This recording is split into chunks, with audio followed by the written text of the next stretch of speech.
Try this again. So today's meeting is, I'm not sure, is everybody in here? Okay, looks like everyone's in. Today's meeting is the board's workshop. We will take public comment only twice during the meeting, once before we get started here, and then again, we do have an item to vote on a little later on.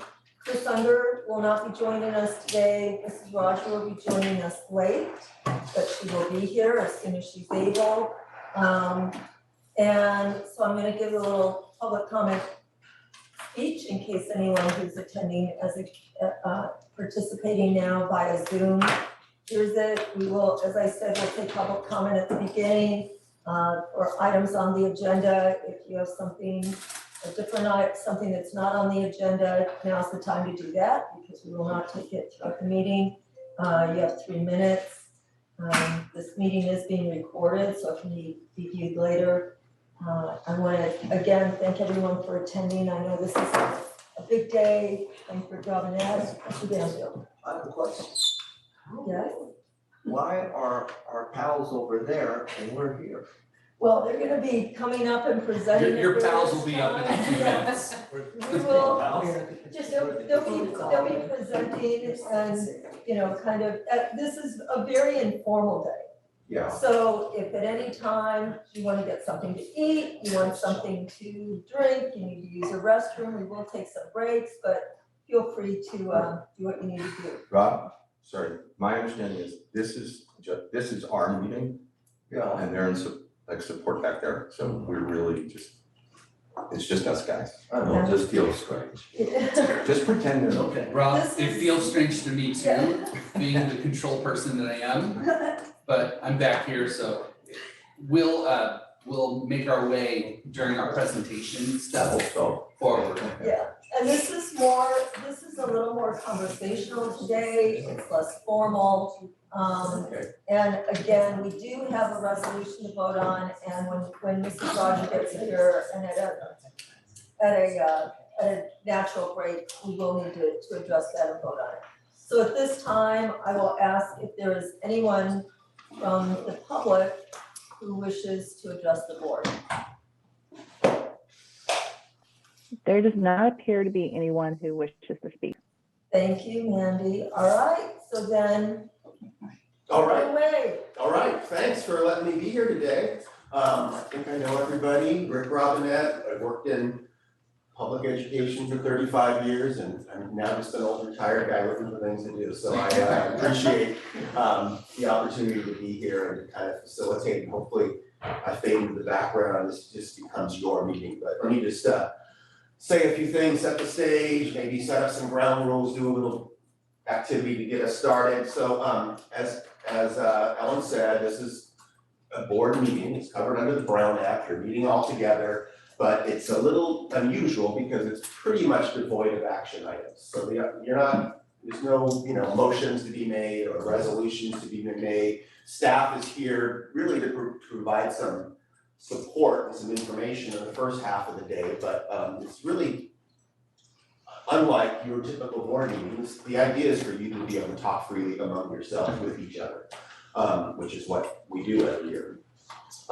So big picture, we want you to be able to speak freely and talk about your individual interests. The second half of the day is going to be largely devoted to that period after lunch. So here's my expectations. I will try to facilitate this meeting, which hopefully I can fade into the background because you guys are busy talking with each other. My desire is that everyone who wants to on any given item gets to speak. And so if I need to say to somebody, we haven't heard from you, is there anything you want to add to this? I want to be able to do that. Or if somebody is dominating the conversation, I might say, can we hear from somebody else on this topic? Because the whole idea is for you to be able to speak freely, not that you need to, or have to. And that goes with the staff presentations. We want you to be able to interrupt them, ask questions, get your things answered. This is a meeting of the board in public, but it's really for the board. So we will try, in that interest, I would appreciate it, since there's only gonna be 6 of you here, Chris isn't gonna be here, Marilyn's showing up a little bit later, to be able to just kind of interact with each other and not look to me to call on you, or if you don't have mics to press buttons to. If it's possible for you just to talk among yourselves, that would be ideal. If it looks like that's not gonna work, I will call on people. Raise your hand and I'll call on people. I'd rather not have to do that, but I'm happy to do that if that's what is gonna work better. But ideally, if you can just sort of, speak among yourselves. In that regard, there's the expectation, one of the ground rules would be to be respectful of each other. I used to run negotiations for this district for years with all of the various labor organizations, and my mantra was always, be tough on the issues, be kind to people. Be soft with each other, be tough on the things you're talking about, because you all have to live with each other at the end of the day. So, and to that degree, try not to interrupt each other, try not to have little sidebar conversations that you're all speaking freely. It is being recorded, it is a public meeting. I will do some note taking. I'm not a great note taker, but I will type some things and write some things, and I will do some note taking. It's not gonna be your typical minutes. I'm not gonna try to capture everyone's opinion, because honestly, I'd rather you be able to brainstorm in your head and not be tied to things that you're actually saying. But I will try to capture the essence of the meeting, which will probably look a lot like the agenda. These are the things that were discussed, these are the things that was talked about. And if there is some consensus or some sort of like direction that would be helpful for the board to give to the staff, then I'll put that in the notes. And what I'll do is I'll compile some notes, get them, within the week to Ellen and Marilyn to look at, edit, and then they will become, I'm sure, a public record of some sort, but don't expect them to look like your typical detailed notes. And I will also keep time. We are scheduled to be here from 9 to 4. I can be here as long as you want. I can be here all night, but I'm really respectful of agendas, and everyone who used to work with me knows I like to start things on time and end things on time. And so if we can get out of here before 4, you're all busy people, that would be great. But I will try to sort of keep things moving. I'll even, if I need to, let Eric know or something, let's move this along because we have all these other items to cover. We can do that. So if it looks like we need to spend more time on an issue, I'll ask the group, is it okay to keep talking about this one, or should we now move on because we're gonna run out of time if we don't? So I'll kind of keep time. And as far as breaks, we'll figure out when we need to have a break in the day, and we have lunch scheduled at 12:30. But just get up when you need to. There's snacks here, the restrooms, if you go, there's a little hall door right across from us, and if you just go out there and turn left, that's where the restrooms are. And it looks like Val brought goodies. This is what I miss most about it's Val's goodies. So any other rules or anything you wanted that you think we should include here for the morning, the day? Okay. Well, I have a little kind of an activity to get us started, and then we'll look at the agenda. I'm a big Stephen Covey fan, which is kind of old school these days, it seems like, although I know we're Leader in Me and all that stuff is live and well in our district. And one of Covey's the second habit, which is begin with the end in mind, which I think was probably the one that affected me the most when I first read that book 30 years ago or whatever, which is the idea of what's my purpose for doing this various role? As a father, what is my mission as a father? Because it's really easy to kind of cruise through life. What's my role as a teacher? What is my overarching purpose? And what Covey talked about there was, developing mission statements, talking about what your mission is. And you could either, see yourself as just somebody who has a role and you just kind of go do that role every day, or you could see yourself as somebody who has some sort of ultimate purpose. As a father, is my purpose just to kind of provide food, clothing, and shelter, or is it to, raise children who are respectful or giving to the world, or whatever the values might be? And so by that whole idea of beginning with the end in mind, what's my end product, it kind of helps, if you think about it enough and write it down or cogitate on it, when decisions come, it kind of helps decide what kind of activities am I gonna have my children involved in? What kind of things how am I gonna respond to them when they misbehave? Because I'm beginning with some other purpose. So my question, to start us off and just get us talking, get the juices flowing, is why are you a board member? Why did you decide to run for an office, do a pretty much thankless job, a position that the public probably doesn't even know what you do? And, but you must have had some end in mind. Why are you doing this? And I just would like for each other, I think sometimes it's helpful for you to know, what's your overall purpose? What's the end goal that you have in mind for this role that you've taken on of being a member of the Board of Education? And I throw that out and just go for it. Okay, well, I've always felt a part of public education, having been a teacher and a parent in the district, and I am hoping that I can bring common sense or balance to our discussions. I'm not Mr. Education, but I certainly love it.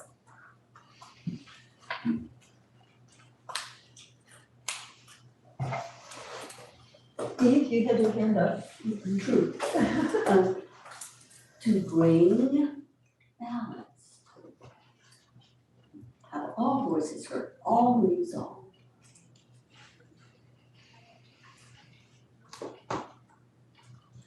Mark? Sure. I'm not- So I would say parent and student engagement, and that really means nothing, so let me give an example of that. I felt like I was never really approached as a parent, but that may be because I was the education reporter from the Tribune, so that probably was another maybe. But really, it was for respect for diversity. My son is Hispanic, stepson, and walked off the soccer field, walked out of the classroom, and I was amazed that happened, smart kid. My daughter's Black, was bullied off the soccer team and pretty much secluded, had 4 friends all the way through high school. I never heard about either of those incidents, so that's the parent engagement. And I guess like Eve, I wanted to be a voice that talked to respecting all kids.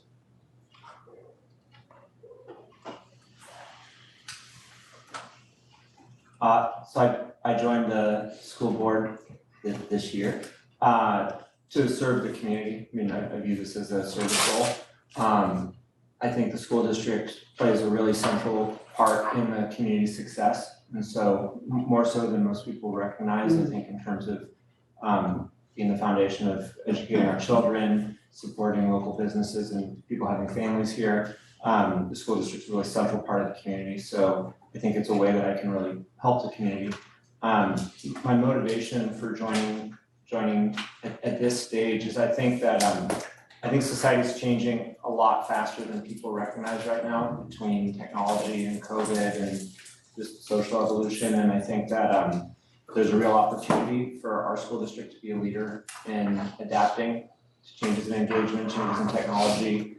And I would like I'd like to help us be a leader in evolving and innovating to meet the needs of families and children in the future. And I think the way that maybe things were done 20 years ago isn't the way they're gonna be done in 10 years. And talking through how we can, I think San Luis Coastal has the ability to not just serve our community well, but to, because we're positioned in a college town, we have really strong leadership. I think we have the ability to be an innovator that sets how education at a much broader geography could happen. And so I'm excited about keeping our community strong and also helping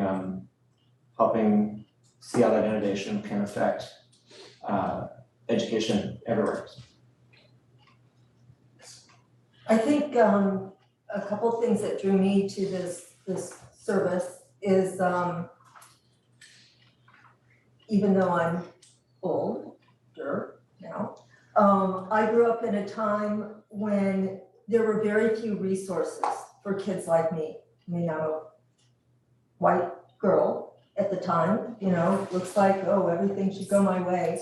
I came from a family that was in great distress a lot of the time. I came from a family that was in and out of poverty. I came from a family where a young child died, and there were no resources. There was no one, teachers knew what was going on, but no one really reached out. No one said, what can we do? It was before there was hospice, it was before there were a lot of the resources that are available now. And so I know a lot of times we hear stories about kids saying, this teacher changed my life, you know, this is, well, I didn't have a teacher who really changed my life. I didn't have those kinds of resources available to me. So part of why I do this is to make sure that we are providing. So it was a non-traditional family for many years. I was the only kid in my elementary school with divorced parents. So a non-traditional family, and there are a lot of non-traditional families out there that deserve resources and respect and opportunities. So I think that's a big part of who I am, is making sure that we're paying attention to everyone, not just those who are the same as us, that we don't end up in our little silos, that we really are proactive and assertive in reaching out to everyone. And then finally, I think just in a very, just who I am way, I feel that I am my best self when I'm of service to others. So this is an opportunity to dance. All right, thanks, Seymour. Can I make a comment? Please. Just to let it be known, I relate to everything everybody has said around here. This is like the unity that we're working towards. And I think to bring out those similarities and places that we have common ground is one of the overall goals of our district and our board. Great, That's thank you. Thank you.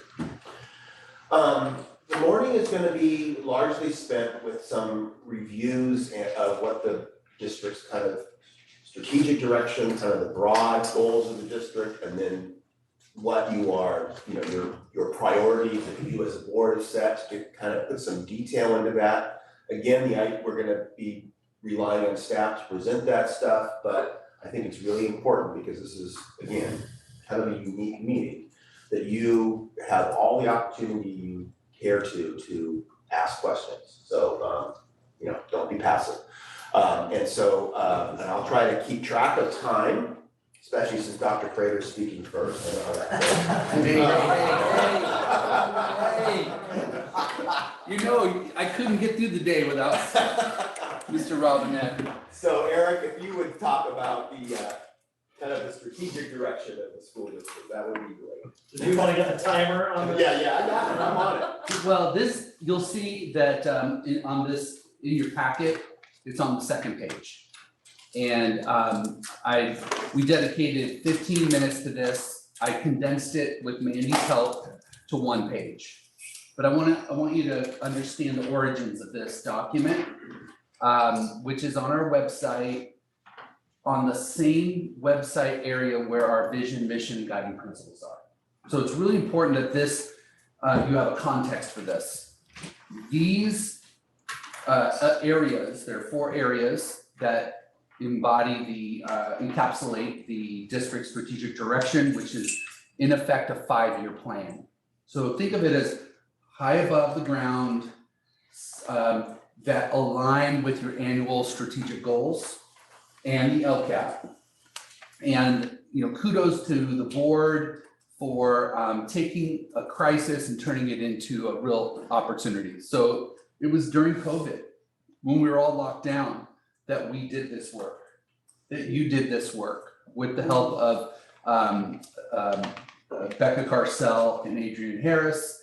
And really, this isn't perfect, but it's a really excellent frame for you to be aware of and to know that we're intentionally moving towards accomplishing these things. Some to a greater degree than others, but I think we'd be remiss not to review this in the context of your work today. And so as I went through this last week and over the weekend, what struck me as really interesting is a lot of this is we're actually accomplishing, we're actually tackling. And by the way, to Brian's point, we're also finding that we're evolving. It may not be relevant a year from now, but it was relevant 2.5 years ago, okay? So keep that in mind as we go, okay? So think of this as a working document. All right, so the first area of the academic excellence, there are 7 bullets. So you can see this area is the most important part of the board's focus. And I just want to go through these areas really quickly. Accelerate closure of the achievement gap and opportunity gap through targeted support that allows for learning leaps, okay? In other words, the board has said they want to make sure that we don't continue with this huge disparity between the non-SED students and the SED students. We want to see that close, all right? And then the second bullet is, and today, by the way, you'll hear evidence that we are well on our way to that end. Then the second bullet is implement K-8 comprehensive dual language immersion program pathways, both on the coast and in the city, from Baywood to Loams, Pacheco to Lambs. We know, since I've been here, it's been a problem. Pacheco being the singular DLI program in our district for a long, long time, fed into our middle school, and it was like kids went off this cliff. It was like this strange kind of breakdown in continuity. And so the board has been, I think, quite visionary in this effort to make sure that there's continuity, K-8, as well as high school. And the seal of biliteracy is the end product of that. Next board meeting, you're actually going to hear the comprehensive DLI plan for our district, okay? That we've been working on for the last 1.5 years. Okay, the third bullet, develop strong visual and performing arts programs at the elementary and secondary level. We completed our theaters at the 2 high schools, and what I can tell you is that whole Field of Dreams piece, you build it and they will come. Yeah. Holy mackerel, is that a true statement. There are more performing arts performances scheduled in a single year than any year I've been here before. And it's because they have incredible space. Now there's energy. We have dedicated teachers teaching it. Kids are it's pulling kids from these areas of campus that you wouldn't ever believe. And they have so much to offer, and I'm super proud. Now with Measure C, you can imagine a similar focus at our NPR spaces at the middle school. And maybe we can do some theater spaces there. Keep that in mind, okay? All right. So then the fourth bullet, continue to strengthen opportunities for creative, hands-on project-based, engaging learning for students in grades K-8, such as camps, field trips, guest speakers, as standalone programs or in partnership with the community, local business, and the San Luis Coastal Education Foundation. We are seeing evidence of this. Our I Innovate programs began with sort of a hit and miss kind of approach. Now we have I Innovate spaces in all of our elementary schools, quite frankly, at our middle schools as well. And what you now have in our district is a greater focus on equity, meaning we have every student going through in our elementary schools having I Innovate experiences all year round. Now, to what degree? That is something we're still developing. The big prize, of course, is can our LED teachers in our district, can they incorporate this hands-on approach in the classrooms in terms of their daily instruction? That's the real prize. And so that's what we're working towards. Kudos to the board for having this vision too. Develop and implement a comprehensive summer experience available to all students. Well, last year we had over 2,000 students participating in summer program, 2,000. This year, about 2,000 as well, but the difference is they have to sign up for 6 full weeks. So they have to be in our program for 6 full weeks. And we're offering free childcare in the beginning of the day and after the end of the day. So think about that for working families. Thousands of dollars saved for our working families in a high interest, high engaging thing. Again, kudos to the board for that vision being realized. Leverage partnerships with nonprofit organizations to maximize support for extracurricular district programs. You can see that evolving with our foundation. So our foundation, through the Harold Miosi Trust Fund, we've acquired over $1 million from them.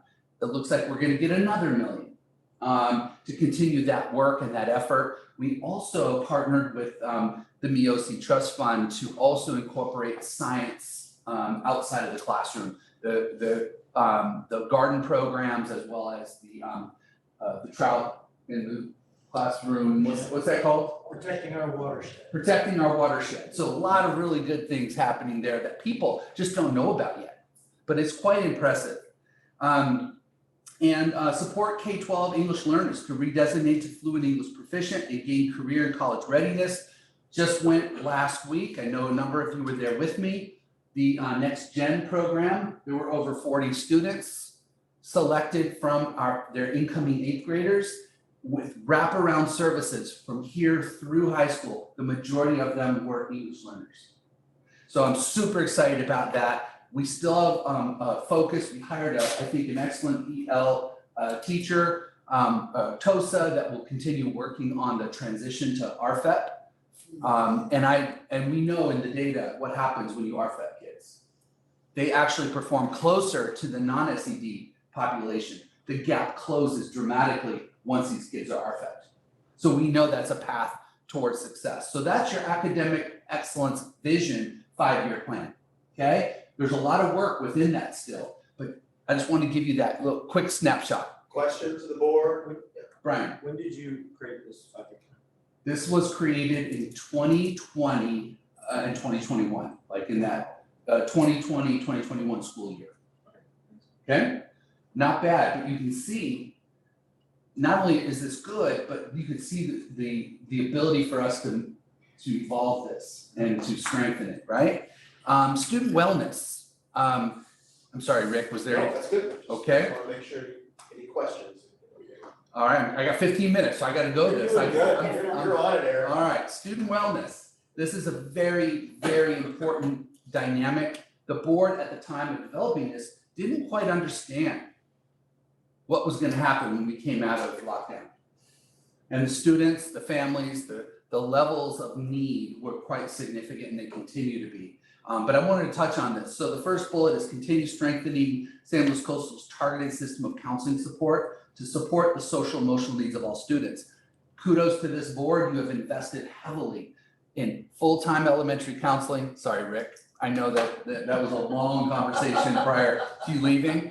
Full-time elementary counseling, as well as enhanced middle school and secondary counseling. At the high school, we have committed to this grant program, and we will develop a well center at both of our comprehensive high schools. I'm excited for what that will bring. It should lighten the load on our regular school counselors. And then at the middle school, we're adding 0.5 to each middle school. And they're gonna match that 0.5 with the CTE grant to then create a 1.0 full-time counselor. So in other words, Laguna will have almost three full-time counselors. Loams will have 2 full-time counselors, not to mention the MFT contracts, and not to mention the PEI contracts. So there's a lot of support there for our kids. Yes, Eve? So you mentioned the wellness center at the high school. Yeah. Will that be following closely the policy as we established it? Yeah, I imagine, well, yeah, if for sure, we have to follow our board policy on that. But what I will say is this is one of those programs that is written up in the grant. So you have to be very specific about what your intention is in that program. So we'll bring that back to the board. So you'll get a chance to talk about it once we hire people. Right now, the positions are floating. Right, so that will be early fall. Yeah, oh yeah, when we come back in August, you'll get to see it. August is better now. Yeah. Okay. I'm just gonna toss in response to Eve that I attended an event yesterday and there were kids from Paso Robles High School and Atascadero High School and they talked about how they already have wellness centers and how very, very helpful it's been to those, especially to marginalized students that they have sought. It has really helped them. So I'm excited that we're going to do that in 2022. Nothing's all bad or all good, there's always new stuff. Yeah, sure, no, I'm just saying that there are examples out there of the successes of wellness centers. And what I will say is we have to be very careful, from my perspective. We have to monitor the well center for kids that use it as an avoidance tool to go into class. Okay, it's something Ryan did when he was a principal at AG High, and I can absolutely see it happening, which is kids don't want to go to class. They want to go to the well center, the space, and then they're chronically missing class, and then they fall behind, and then the teacher's caught in the middle of all that too, right? Like, I want to help this kid. I know the kid's struggling, but they got to be in my class, right? And so we have to be careful the kinds of supports we offer, and we have to frame them out very deliberately so that kids don't abuse those supports, is all I'm saying, okay? Rob, did you have something you want to add? Real quick. Does student wellness, also emotional, social emotional wellness, take into account bullying? Yeah, well, let's play this out. So that's where a child might go if they feel threatened, right? Or if they were threatened, they might go to this space. Now, it'll be a confidential space. So then that person who's in charge of that space would relay that. They have to ethically relay that to an administrator that, Eric is being bullied by a group of kids. And so he's here at the well center telling me, but please handle this carefully. And yes, so the answer to that is absolutely. The more inputs we have to prevent this type of bullying is the better, in my view. Now, I will say to you, my guess is a lot of the damage going on right now among kids is happening on social media. It's happening in the ether. And so it's something we just need to be mindful of as we go. Okay? All right, so the next piece has to do with opportunities to get kids engaged. So this would be my other point to all of you, is we've created more clubs, more opportunities in all of our schools than ever before since I've been here in 13 years. And what I will tell you is we're seeing kids in youth athletics. We're seeing kids in middle and high school clubs and performances, choirs and bands. We're seeing more and more kids participating. I have nearly 100 students in Student Senate right now. It's quite remarkable. And they're kids that would normally be in leadership classes. But now I'm looking at them and they're every bit as strong of leaders as anybody else on that campus. So the opportunities are growing. We as adults are creating them, and I'm really liking what I'm seeing. Okay? So Mark? So you talked about kids using a wellness center as an escape. And I had never thought about this before. More and more clubs, changing society, and I don't think this is true yet, but is there a chance that could backfire by kids? And I'm in this group, I'm in this group, and so I'm isolating myself from the school rather than being fully engaged. So I don't think that's happening, but I'm just wondering whether that's a possibility. We always keep our eyes open on this. In my perfect world, that well center would be a place. Sorry, not the wellness center. What I'm talking about is the clubs. Okay. As a place to go isolate yourself from other kids. Oh. And then the whole, so you said more clubs. So then the whole school becomes, decidedly becomes this group, this group, this group, this group. And so the integration of belonging to the school is actually lost. Oh, that's interesting, Yeah, Mr. Buckman. that is. I think that's possible, but what I envision or what I believe is happening is these clubs are quite diversified and they're integrated. So I still believe that kids in the robotics club might start there. And then some of those kids in that robotics club say, well, hey, come join the band or come join this other thing on campus or come to the play with me. And I think we're starting to see that. The key is, in my opinion, it's the club advisors, it's the adults that encourage greater participation into the school community, not just in that club. But it's a good thing to be aware of, I'll grant that. But don't we have a dearth of advisors? It depends on the year, it depends on the school, but because we've created so many clubs, I think teachers are getting exhausted. Yeah, My understanding is advisors do not be assigned, it has to be almost voluntary. right, they have to be asked by the students, yeah. Okay.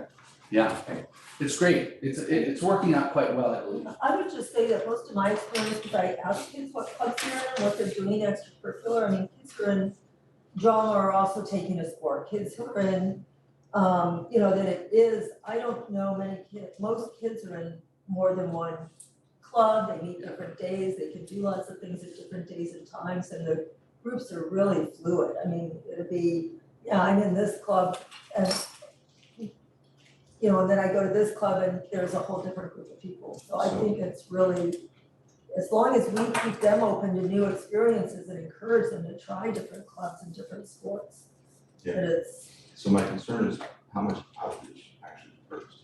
If advisors chosen by the students, where does a student who's shy or whose culture says, who says I'm barely getting by, who's got the aptitude? I'm looking at, Leslie looks like he's chomping at the bit. A couple of Does this examples. count against my 15 minutes? Get your time.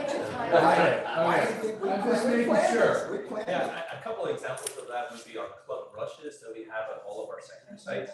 So think like the first week in September, last week in August, at lunchtime, at the middle schools and at the high schools, you'll have all of your ASB clubs have in quads and on the campuses, a club rush at lunchtime for students to be able to go out and look at all of the activities available. They're all staffed by students who are representing those clubs with the club advisor, but the club advisor might be, pulled in 2 or 3 different directions, but it's important to realize that when you're on the campus, you're seeing kids, freshmen through seniors, walking and meeting and chatting with their peers about the positives about being in those clubs.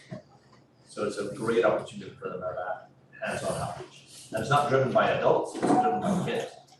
Well, it's always something to be conscious of. Point well taken. I'm just getting images of Lord of the Flies, so sorry. I don't know if anybody knows. I am. Okay.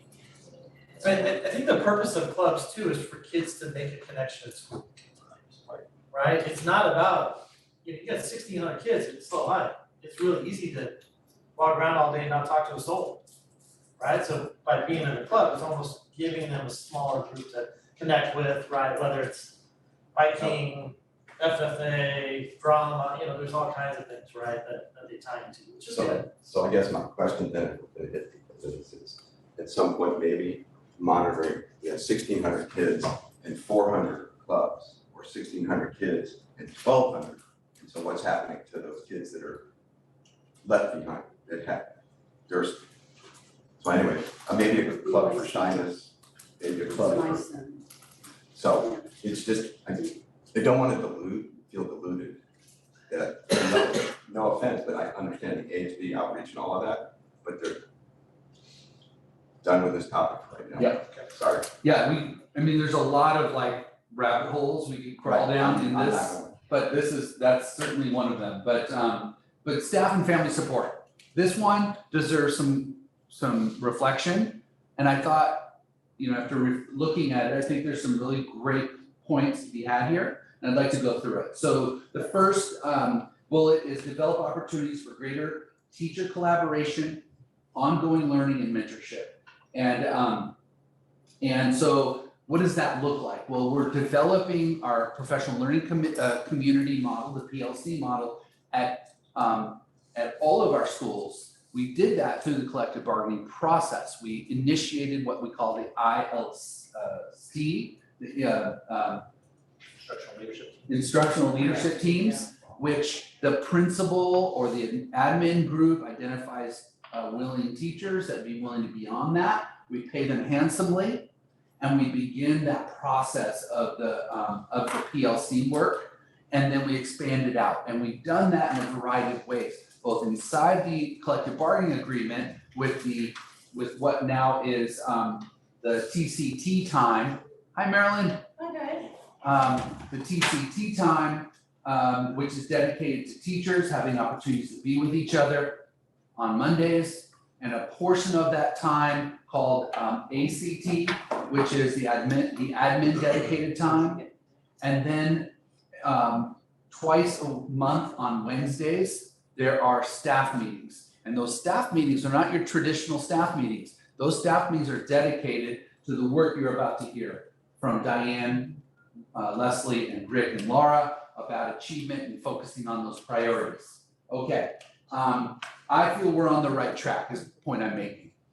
There's always more we can do, but this is something where we build a culture of practice, a community of collaborators. A culture of collaboration takes years, but I think we are nurturing it.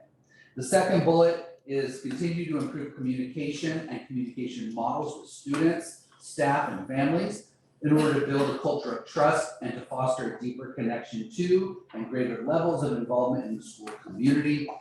And what I can tell you is now versus a decade ago, we're doing more communication than ever before. Every year, we're getting better and better and better. I can tell you, I spend quite a lot of time in my outreach empowering student voice, as all of you know. I do quite a lot of work communicating twice a month in family newsletters, staff bulletins, and then I've requested that our administrators across the district do the same. So they have a weekly communication to all parents and a weekly communication to staff, okay? So there's a whole lot of communicating going on. The trick is it effective? Is it every year getting better and better? And I would argue, based on the emails I got this weekend from parents I don't even know who are reading my family newsletter, I'm like, oh, great, at least someone's reading it. That's great. And but it was excellent feedback. And so I think it's working, and I think it is fostering deeper connections. Rob. An idea is getting the water out to the end of the road. That's really what it's all about, isn't it? That's a really good image.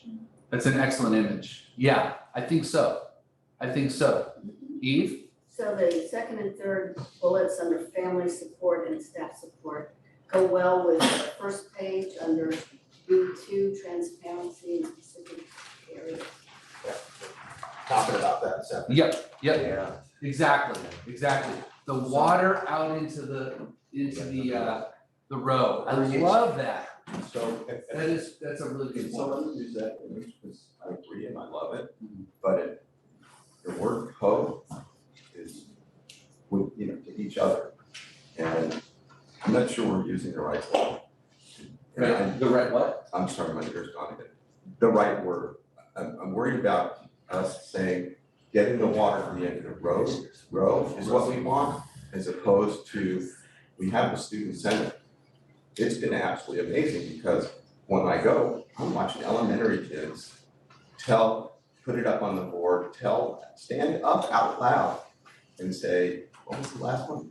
I spoke to the teacher confidentially, Thank you. and my name was used in class, and it was linked to what I said confidentially. And that was scary for me, but it was great, because that's the communication.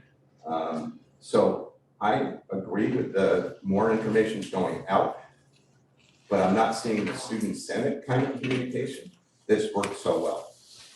But I'm not saying it's not there. I'm worried that the word community is not here. That was us as a board not putting it there. But I don't see it here. There's also, in my understanding, and I don't know how to track it, and I don't know if we've ever tried, how many families are illiterate? What? How many families are illiterate in our district, right? We have a huge amount of SED, right? 30% often.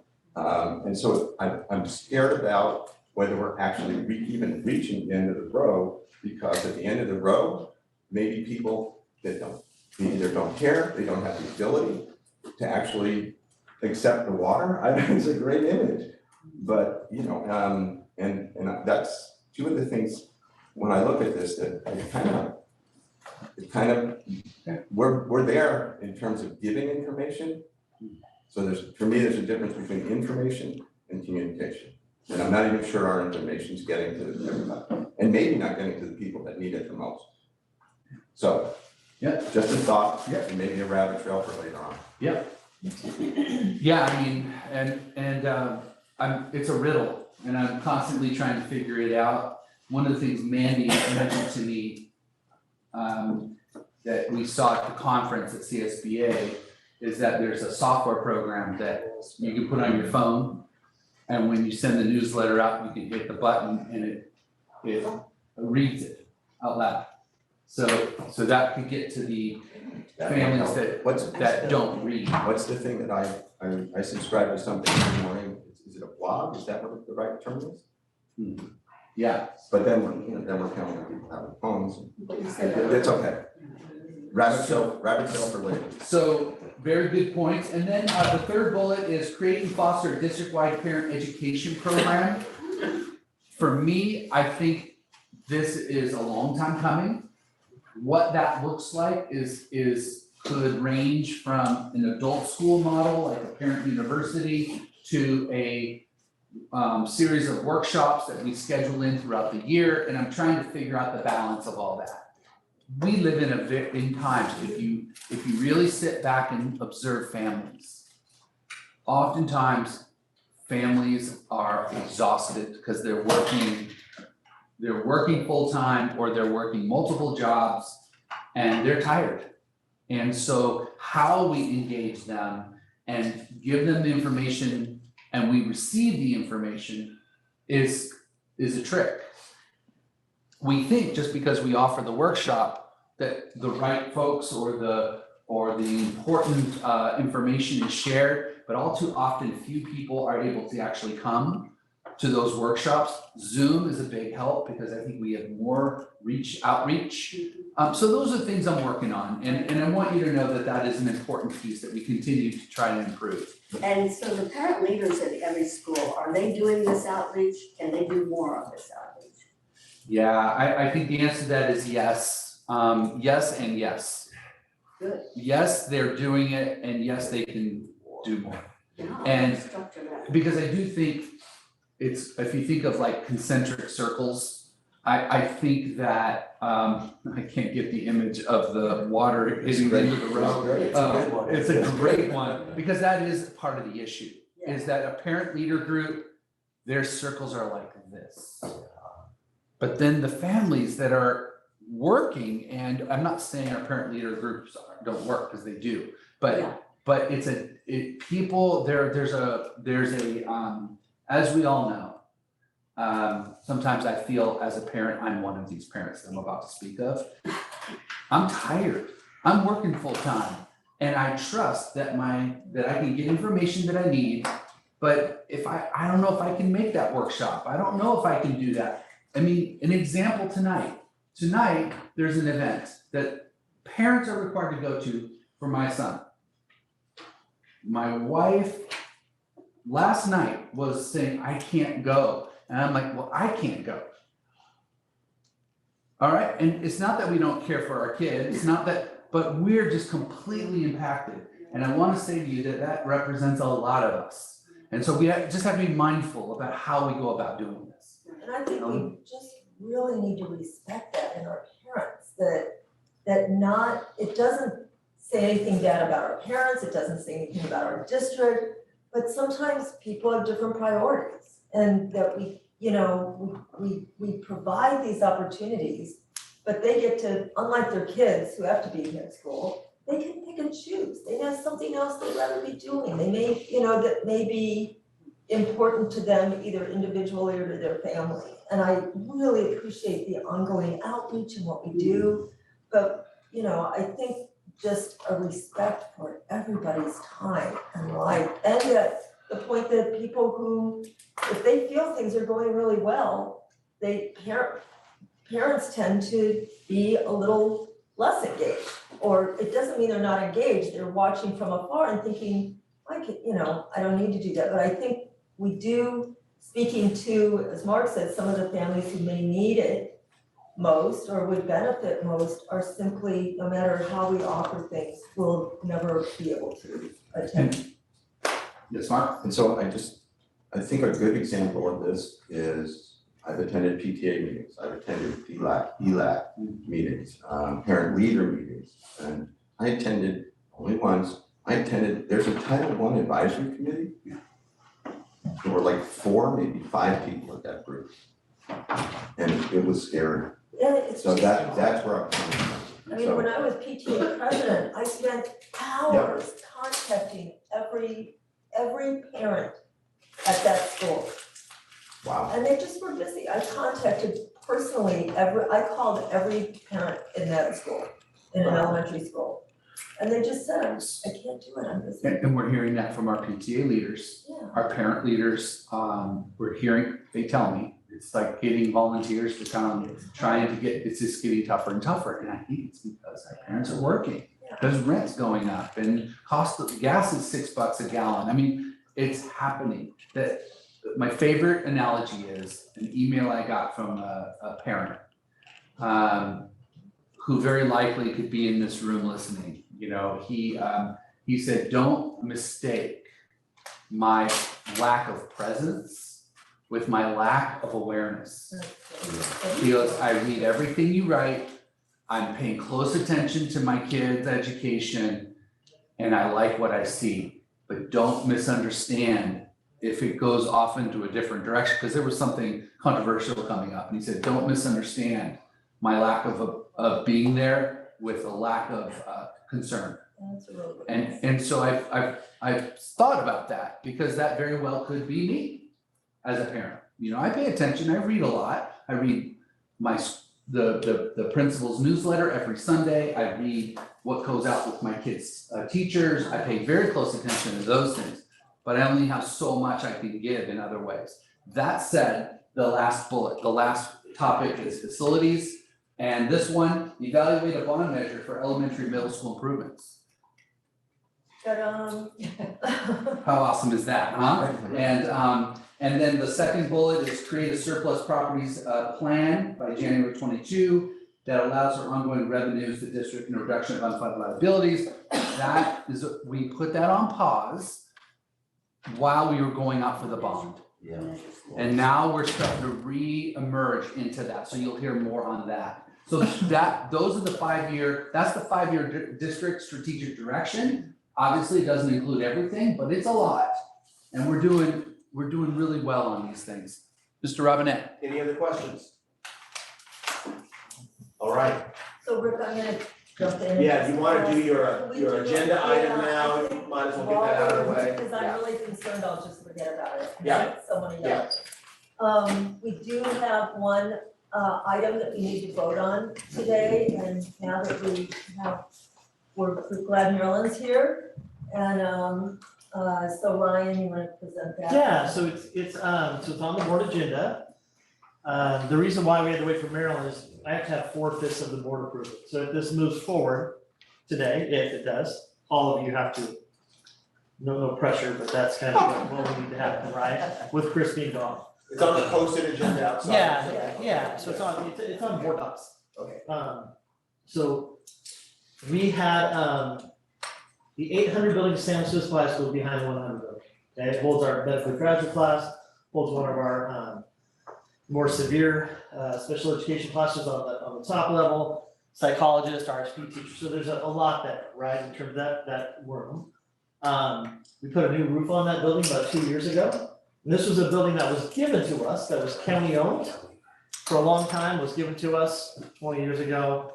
The county, stopped doing the programs and handed it back to school districts. Almost every district has a building. So this building, basically is failed. So water intrusion throughout the entire thing, windows, stucco reveals throughout the whole thing, so the inside of the building actually had wallpaper, like little wallpaper. So much of this kind of things that were going on, you couldn't tell, you couldn't see it versus like drywall, you would know, you would see the, the spots or whatever type of thing. So they did, and then of course we have the year of rain, right? So in some ways, I'm kind of glad that it, if it's gonna fail, right? Don't just have mold in the walls and then you don't know about it for a long time, those types of things, so. So that said, as a maintenance project, I'm bringing forward today, asking you to approve a contract to basically redo the entire building. Stucco, plywood underneath, drywall, flooring, ceilings, so, but they're gonna put it back in the same, basically the same building, right? So it takes it from being a DSA architect project where we gotta wait a year to it, to where they're able to jump on it right now. So Chris, myself, architect, program manager, met with Tom, we went through, so you did a bid book, right? Did bids for every single sub, went through every single list of every sub and what they're doing, and so they can get this done. Starting now, if we pass this emergency resolution, right? And so this saves us from having to get an architect, waiting 3 months, bidding it out afterwards. So the time savings is huge, right, in terms of that process of doing it. So again, the concern with this, of course, is, okay, how do we know we're not getting screwed, right, to be frank? How do we know that, prices, those types of things? So that's where it was important for all of us to sit down. Again, we've just gone through $200 million worth of construction, right? We know kind of the work that needs to be entailed, the costs associated with it. We know the price per square foot, which I shared with the board, right? So, all of those things tying into it.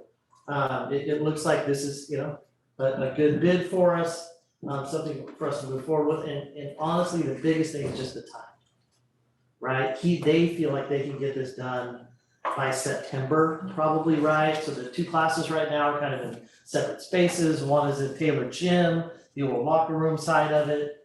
And, they're making it work for now, which is good, but ideally, it would be nice to get them all back into that building safely. So, Yeah. Rob? Sure, sorry. I know you're under the gun, and I'm all, did it give you any time to shop around for? So again, part of this is not bidding the work. Okay, yeah. So that's why it's an emergency resolution, that's why I'm asking you to pass the thing. If you wanna say no, fine, you can say no, like hire architect, do plans, bid it out, do those types of things. How much we're gonna save? I don't think very much, honestly. Well, it kind of caught you. He came in, again, they're trying to do work for the district, these are all subs that worked a ton for us in Measure D, wanna do, the right thing for the district on that behalf, right? So the price per square footage was really the key aspect of it, right, just big picture. And again, we went through every single bid, the bid book, those types of things, so. Well, it needs to be done. So, but this is not bidding, right? So that's part of why this moved forward. Yeah, I don't have a problem with negotiating the work under the circumstances, but I do wonder when you say the cost is coming out of maintenance, are you talking about deferred maintenance? No. We don't have that kind of money. No. Okay, where So this is considered a maintenance project. Okay, Well, so it's a maintenance project because we're not redesigning, we're not changing the electrical and heating, we're not changing walls or moving, we're just putting it back in the way it was. Okay, so that takes it from having to go through a 6-month DSA process. but how is it being paid for? Most likely Measure D. Okay. But we didn't, And then I Fund just 40. have a question Fund about, 40 Measure D. I know it needs to be done and it needs to be done expeditiously, and these are really vulnerable students that and need to be in the best educational environment. But I'm wondering if we're able to avoid DSA by going back in with the same building. And I assume we must have plans. Yep. Okay, from 20 years ago. So did we ever determine how the water intrusion occurred? Or are we just gonna duplicate the same building and then have the same problem? So a couple of things, right, with that, it's a good point, excellent question. So at first we thought this was an insurance issue, right? So the insurance company came in, they bring in their crew, they check, they start poking holes in walls, do all this stuff, right? And then the insurance company got to the point where it was like, hey, this isn't like an accident that happened, this is like catastrophic failure of the building outside. So that's where the contractors came in. So they brought in all the subs, looked at the building, walked it, determined, right? So, and that's where they found out where all of this was at, so it's the stucco reveals, it's the windows, it was all those things. That now we're gonna go back and do brand new. Okay, So there was also, the side of it's on a hill, yeah, and so the side of the building is actually has concrete that goes down. So part of this bid is to dig up that whole side, get to it, and then re-waterproof it all. There you go. We're also talking about concreting. There's kind of an area that's dirt on the southern side right now, so water's intruding into the dirt, potentially getting into the building, so we're gonna concrete that. okay. That's a drainage outlet, so this is, Thanks for answering all my questions. No, of course. So I Okay, have so, no quarrel with this. yeah, I'm sorry, that was a great question. Yeah. Two things. You mentioned Measure D, we didn't advertise it. I'm not sure how we can put it in on Measure D. we can't, Okay, then I've been doing some reading and it seems like, when you're gonna just redo it and you're gonna waterproof the wall, eventually it's gonna be unwaterproofed again, and it seems like redirecting water just sounds like a better idea. I'm not an expert. The other thing is, I've been doing some reading, and a lot of construction now is metal studs, not wood studs, because they don't rot, the termites don't like them, and they just last longer. So if they're finding failure in the studs, just something I read so about. they did not find failure in the studs, they Great. think the studs are fine, Okay, but the plywood and the drywall around them has to all be replaced. And again, for me, there can be zero mold in that building when they're done. Okay. So when we were going through the bid, part of it was, should we redo the ductwork or not? Well, they did the air challenge and then Tom goes, well, but the HVAC's off. You can do your mold test in the building, but if the HVAC's off, so redo the ducting. Right, just so you know, yes, if that's in the bid that they gave you, redo the ducting too, just while we're doing it, make sure the whole thing is safe, right? so the other thing I learned is this time is performance bonds, so, They have to have one, okay, and then number two. it's at the bottom of the GMP, it shows insurance. Thanks. And then the third thing is, with DSA comes professional inspectors. Mhm. And so who's gonna do the inspection work? Are we, I'm not saying staff can't do it, but I'm just wondering who's gonna do the inspection? Yeah, so we have inspectors that work for the district, so that we can, that are on site actually, Thanks. that know about that. Well, I'm sure that you folks are taking account, you can get drywall that's pretty well water resistant. There's different qualities. You can get There is, drywall, yeah. you can get drywall that's used specifically in bathrooms. Well, again, this is the stucco, the outside, this is why in a lot of our projects, loans and lands, this is why we're starting with the outside, Well, it can be sealed. right? You can The seal it. external part, the envelope of the building needs to be good, right, before you do anything inside, so. Yeah, you can seal it. And while we're doing it, we are fixing that floor. So, we're making it like, it's gonna look like a brand new building when we're done, so which is nice, right? In terms of those classes and the program, and it'll match so high, they're gonna use the same stuff outside. So the roof is actually fine, the new roof that we put on 2 years ago is okay, but they are gonna put some caps on the roof, so, they've gone through all the waterproofing aspect of it, right, to ensure that this doesn't happen again. That'll be good. Can I ask clarifying? So you said it will most likely come from Measure D, but then they said we can't ask for it, and you said that's right, we can't. No, I didn't say that. Well, okay, what did you say? I said we can use Measure D funds. Oh, I thought you just said you couldn't.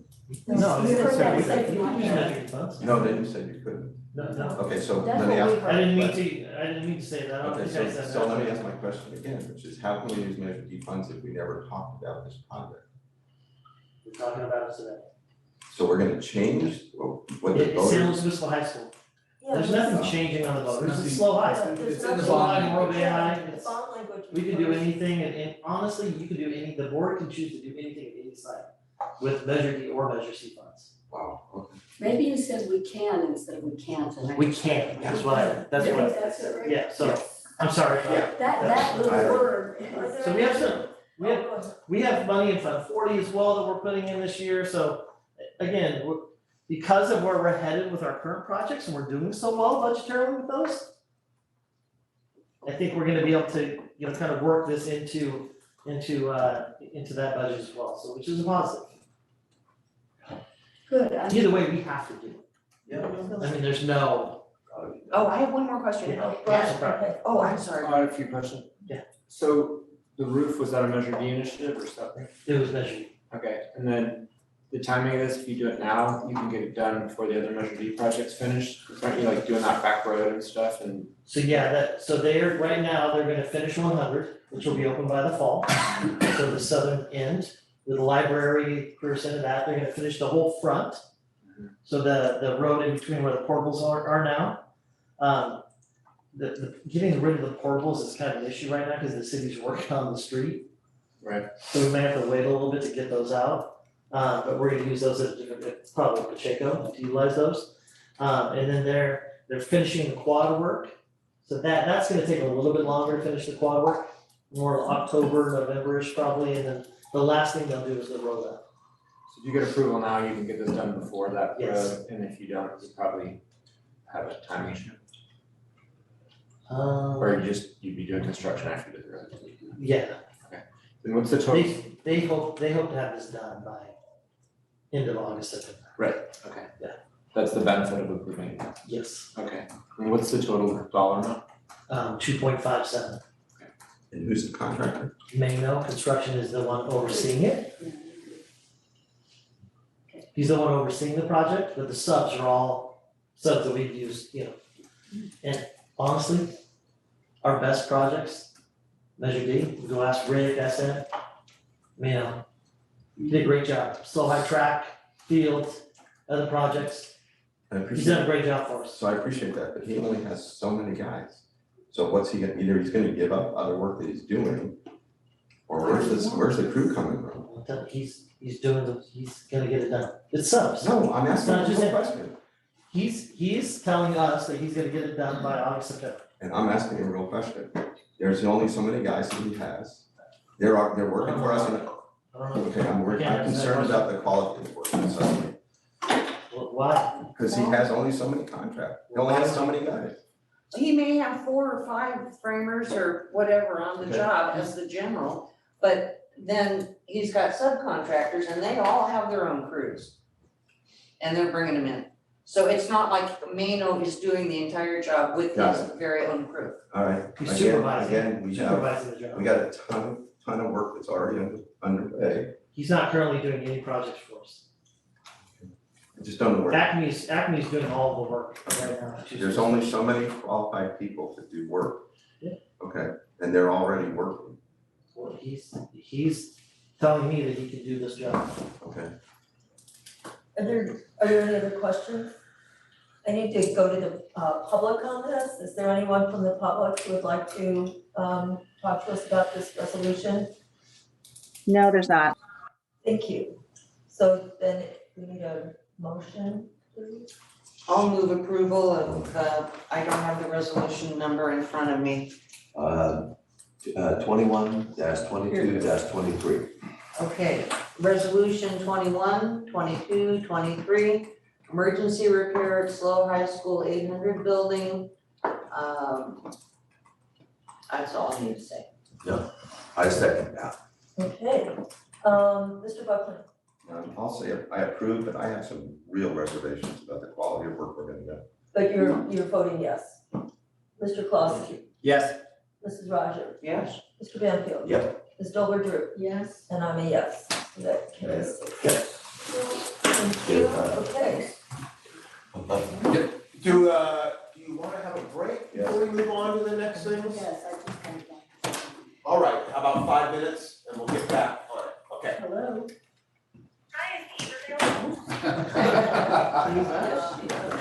You're on speaker, you're on speakerphone.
We are. Are we? 15 minutes in Well, it's on the- that. Welcome. It's the resolution, you know. Yes, welcome, Mrs. Roger.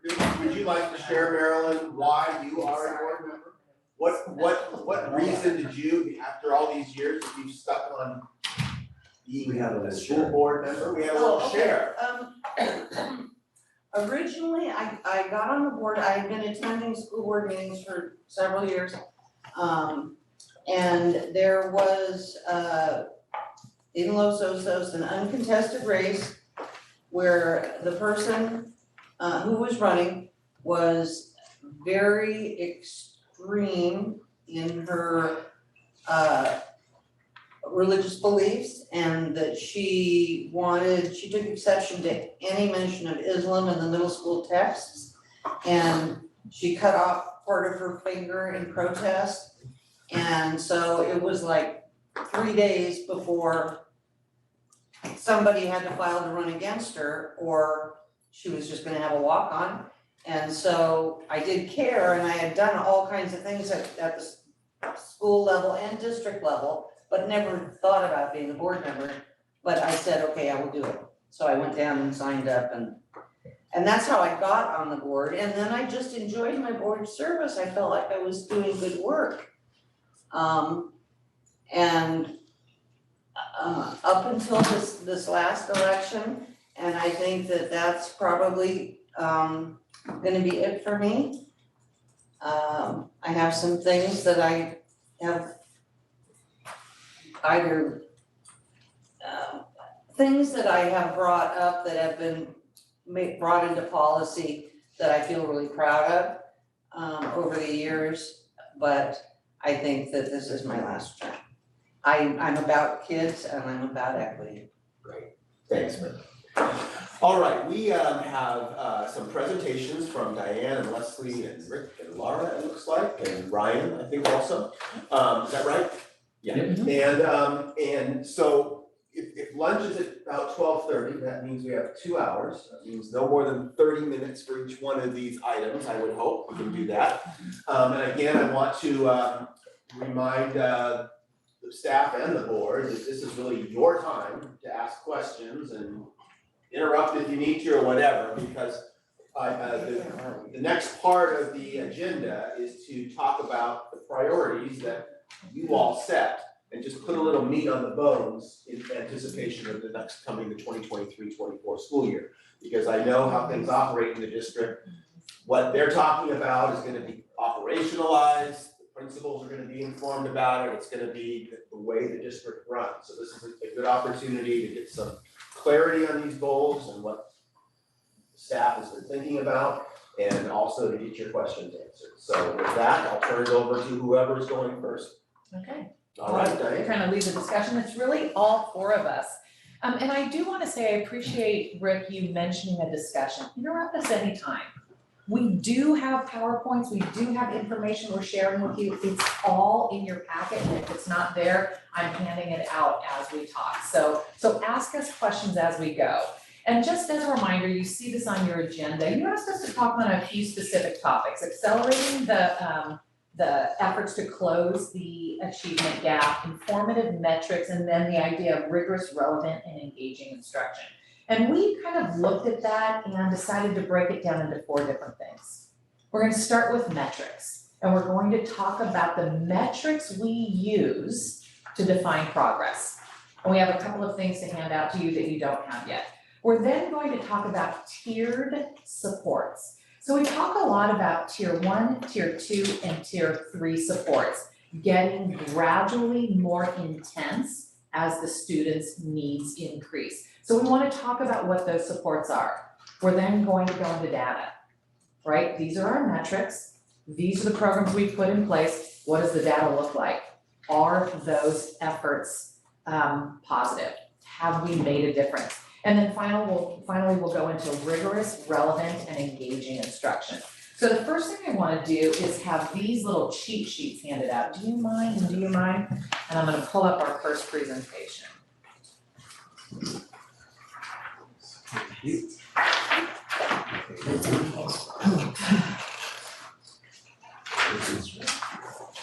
this the same? Thank you. You don't have that in your packet. So these are what we call cheat sheets. Thank you. Oh, So, yes, thank you very much. Got it all. So again, you should have one for elementary and one for secondary. And what we want to do is acknowledge that there are a lot of assessments we use as a district, a lot. And each gives us a little bit different information to help us understand the progress of our kids and if we're doing the things that work. Should we be hanging on to this program? Well, the data has to tell us that. So we use a lot of different things. So that's a cheat sheet for you. And we're just going to do a short discussion about what those items are. Again, you do have a packet that you got as you were sitting this morning. And these PowerPoints are printed out for you, so you can keep notes as we go. Okay. All right.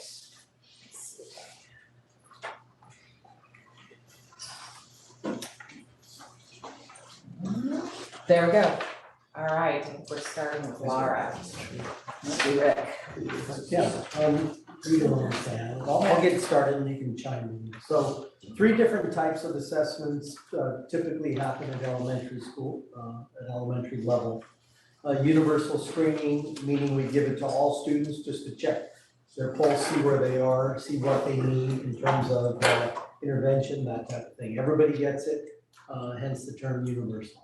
It's just a screener. We do them at the beginning of the year, throughout the year to see how kids are doing, if they're meeting the benchmarks that they need to be. The second type would be trimester benchmark assessments. Most of those are developed by us or their curriculum embedded in the curriculum that we use. They directly reflect the instruction that's happening within the classroom. So math assessment directly related to the math being taught, writing directly related, et cetera.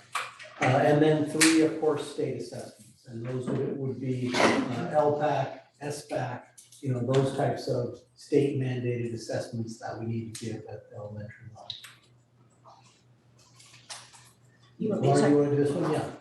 So universal screening is a really important component of any MTSS system. And San Luis Coastal, we opt to use the FastBridge system to do this.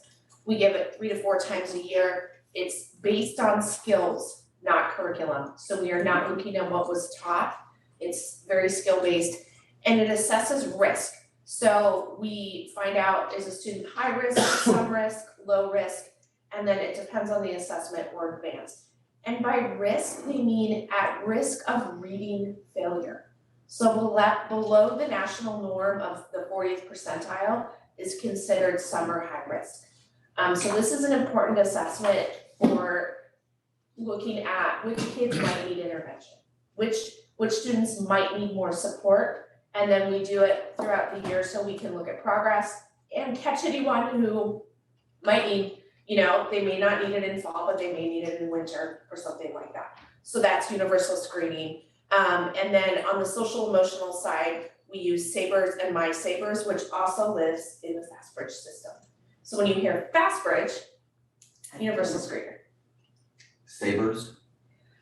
Social and emotional behavior risk screening. Social and emotional. Behavior risk screening. Love our acronyms. I know. And then the My Sabres, right? The kiddos themselves rate themselves, and the Sabres is the teachers doing the rating. So trimester benchmarks are standards-based because the curriculum is standards-based and the instruction is standards-based. It's aligned to the curriculum, like I mentioned before. Math test directly relates to the instruction being taught. It's used for standards-based grading, so the assessments reflect what is on the report card. So at the end of the trimester, teachers then are going to be prepared to have conferences and inform parents about where students are at in relation to learning the curriculum that's being taught within the classroom. And then those happen 3 times a year, trimester 1, 2, and the end of the year for final reporting out to parents.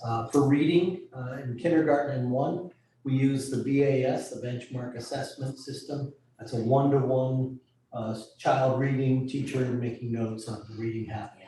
And then 2nd through 6th grade is Lexile level, generally done on computer. Lexile is kind of more of a ballpark of where a child is reading. We also use Lexile to pick books that kids can read that would be about their reading level. In writing, K6, we use on-demand writing assessment. Again, something that kids do all the time, but it's a cold write by themselves. Here you go, and they have usually about an hour to do the writing. And then in math, we have district-created common assessments, which are pulled directly from the math curriculum that teachers are teaching. So And end of trimester tests that reflect all of the learning over the course of the trimester. you may have answered that question. So on-demand writing, district-created common assessments are only at the end of the lesson, only at the end of the semester?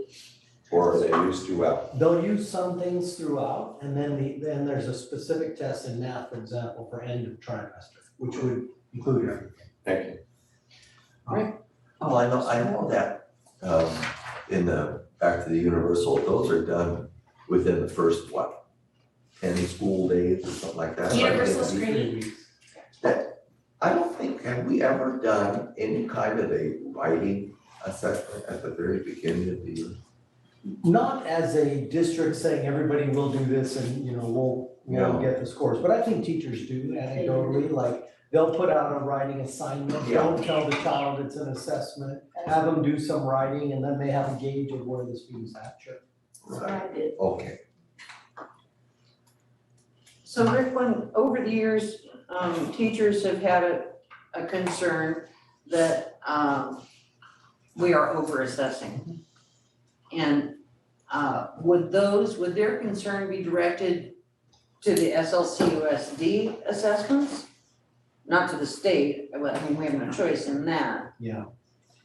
I would say a couple things. Number one, just the overall amount, right? So it would include all those assessments that have to be done, whether it's universal screening or the SBAC, all that kind of thing. The common theme is too much time on assessments.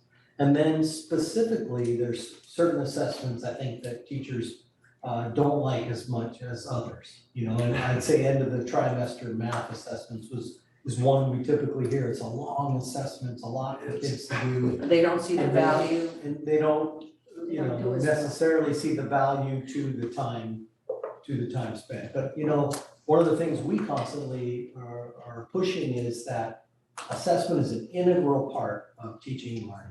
Like you have to know where the kids are at in order to move them forward. And we as a district have to know where schools are at, where classrooms are at, so we can focus in, the attention and energy and focus that sites need if there's a particular deficit happening, for example. Is there any administrative feeling that we're over assessing? Sure, we talk about it all the time. And like what, if we're gonna do this, then what else can we take off and how can we simplify? One of the things I've been talking to the person who's gonna take my spot is, as we transition to a new curriculum, this is gonna be a big topic. And I think it's one worth spending a lot of time on. Like, what are the assessments we're gonna use? Because they'll change, right? They'll need to reflect the curriculum that we're going to have versus what we're doing right now. Thank you. So I'm trying to figure out how these assessments are done, very specific times, very specific data that you're looking for. I'm trying to figure out what it means to have too much assessment. So if you can explain why there's that thought, too much time out of their school, the limited number of days they're in school. Yeah. Is that the? Yeah. And I And think stress on the kids. I think it comes at, especially this time of year, when they are doing the state assessment and then they're also doing their trimester benchmarks for the report card, right? It just feels like a lot of days. So, If it's an English learner, they're doing the LPAC in the spring, not necessarily right now, but in the spring. That kind of thing. And so I do think oftentimes it's the overall, amount of assessment that brings the most, and then Mark, you brought a point up, I think it's a valid one, like, it's a matter of perspective. And, for me, I know when I was in the classroom, you can turn it into whatever you want. It doesn't have to be this burdensome negative thing. And when parents would come in, for example, and say, I want to opt my child out of testing, I would say, come on in, let me show you what it actually is. And if you just pull up the manuals and say, look, we're talking about 3 50-minute sessions. Yeah. Like, this is not the big monster that oftentimes it gets made out to be. So I think the attitude has a lot to do with it, and kind of spinning it for kids of, let's show them what you got, kind of thing. And I do think it's valuable for teachers to have that information, and for us as a district to have that. So as we transition to the new curriculum, are we gonna stop using FastBridge or Savers? And do we then lose, my favorite question? Yeah. And then do we start to lose the ability to say, third grader, and fifth grade, now we're using a different assessment, and so we can't do the comparison. So what's the plan for changing from one curriculum to the next? Yeah, we certainly don't have to lose any of the screeners. Great. Those are FastBridge, again, curriculum agnostic, and so it doesn't need to change. But I think overall, we have that conversation about assessment. Thank you.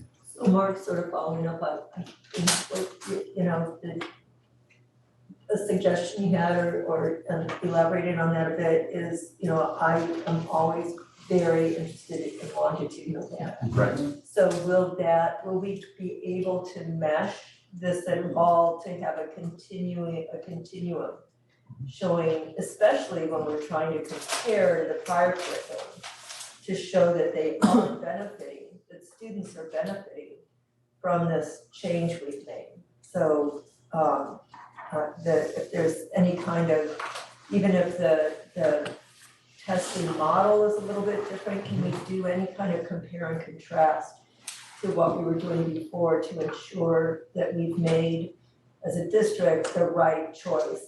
And again, that can assist teachers in their instruction, that, this classroom did really well on this, but this classroom didn't do quite as well. Let's see how you're presenting the material, or, what do we have to learn, what can we learn from this? I do think the assessments that we will have will allow us to do that. Okay, We'll be able to see the growth. thank you. Thanks for the better words. How long has the current structure been in place? Yes. Paradigm?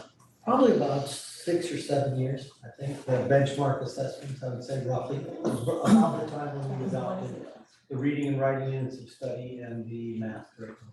The MTSS portion. The universal screening started, we piloted that the year that we started the year in distance learning. So what would that be, 3 years ago? 2021. Spring of 2021, yeah, or 2020, fall of 2020, we started piloting FastBridge universally. So it's been in place, and I wouldn't say that year, I would not look at those as valid results. We had students taking it at home, but so we've had FastBridge in place solidly for 2 years. Trimester benchmarks for like 6 or 7 years and FastBridge for 2 or 3 years. With anomaly data. First year. Yeah, And so, I wouldn't use the first one. and so 2 or 3 years on this, if you remember, so before FastBridge, how many years was that in place? So We my didn't- question really is, every 3 years, are we gonna change? We didn't have a screener Oh, prior to FastBridge. okay, thanks. And these benchmark assessments don't necessarily have to, there won't be a wholesale change. The math curriculum remains the same, so the math assessments will remain the same. 2 plus 2 is still 4. More than likely, the writing curriculum will remain the same, and so the writing assessments will continue in place. And then reading, you have Lexile, which is, you're still gonna have with whatever new curriculum that you have. But there will be some new reading things especially in there. All right, state assessments. Yeah, so state assessments are of course mandated by law. They're comprehensive in the fact that they address all core subject areas. Reliable and valid, reported to the public, and they're typically done once a year. In English language arts, or for English learners rather, we have the LPAC, English Language Proficiency Assessments. Students are given an initial LPAC assessment when they first come to the district. as an English learner or at the very beginning of their career in TK or kindergarten. Smarter balanced assessments, SBAC, are given 3rd through 8th grade and then in 11th grade as well. And then there's an alternate assessment, the California alternate assessment for 3rd through 8th and 11th grade for students typically on IEP. Pretty severe disabilities. Usually with severe disabilities, yeah. California science test is cumulative, so it's not just 5th grade material, it's, you know, up to 5th grade material, and it's given at 5th, 8th, and 11th grade. And then there's an alternate assessment for that as well. You know, I've often considered that the science evaluations really, I think, is more information about did the kids get this kind of science taught to them, not so much, well, what they know. In other words, they're not expected. I never taught 5th grade, so I don't know what that is, but I don't know, it's a cumulative, right? It isn't just 5th grade, yeah, it's up to 5th grade and then same with 8th grade. All the physical science and stuff that they, earth science and all of that stuff that 2nd, 3rd, 4th graders. Elements of those are on the assessment. Yeah. All right, we're gonna go into secondary, and you're going to see that there's quite a few more things to talk about here. There are a lot of areas that we're able to track student progress, so Leslie's gonna kind of walk us through. Yeah, and to pick up where Laura and Rick were talking about, obviously we have a universal screener at the secondary level, I think 7th, 6th, 7th, 8th, 9th, all the way through high school. We've started with MDTP. If you remember back our conversations about math diagnostic testing project out of UC San Diego, we've been utilizing the MDTP now for probably about 5-6 years as a universal screener. I really appreciate Rick and Laura's work with regard to FastBridge, because we started using FastBridge now the last 2 years at the secondary level as well. To think about having a universal screener, we obviously want to know where the student's at the beginning of the year. Where are they at that midpoint? Where are they at that end point of the year? In those specific grades. When we look at advanced or accelerated math in middle school and advanced or accelerated language arts in middle school, these are the only 2 entry points in our K-12 continuum where we actually have a requirement for students to be able to access those accelerated courses, accelerated 7th grade math, accelerated 7th grade language arts, and 8th grade. I will tell you, as a result of COVID and the work that Diana and I were able to do coming out of COVID, we really wanted to look at that longitudinal piece, Ellen, that you talked about. Are we making a wise decision based on coming out of COVID, allowing kids or having kids the opportunity to access that accelerated program? And I will tell you that 2 years ago, we looked at our entry point for students in accelerated math. Traditionally, it was a 4 on the SBAC, and it was an 80% on the MDTP, 7th grade readiness. We made a decision coming out of COVID that we wanted to allow students coming out of COVID specifically have access to that curriculum. And so what we did was we said they could have a 3 or 4. Ideal cut point on that math assessment was around 2,600. And we looked at 75% on MDTP. The rationale and the reason was we wanted to give more access to students, specifically around closing the achievement gap and the opportunity gap. And to speak to your point, you'll see later, Ellen, longitudinal analysis will show that we're being more successful with a greater and a larger group of students. Mark. Sorry, so I'm a kid. I make the cut. How do I get into that? So are you invited, and then are you actually sat down and said, you know, I'm a kid, I'm doing just fine. Why would I go into accelerated? Or why would my family? Yeah, it's a great question. 2 points to that. One, it's been a work in progress. I will tell you that the letters that were sent out in years past were always subject to an opt-in. So a student, you qualified, but you had to formally opt into the program. Good. But we want to change that. You're automatically enrolled in the program.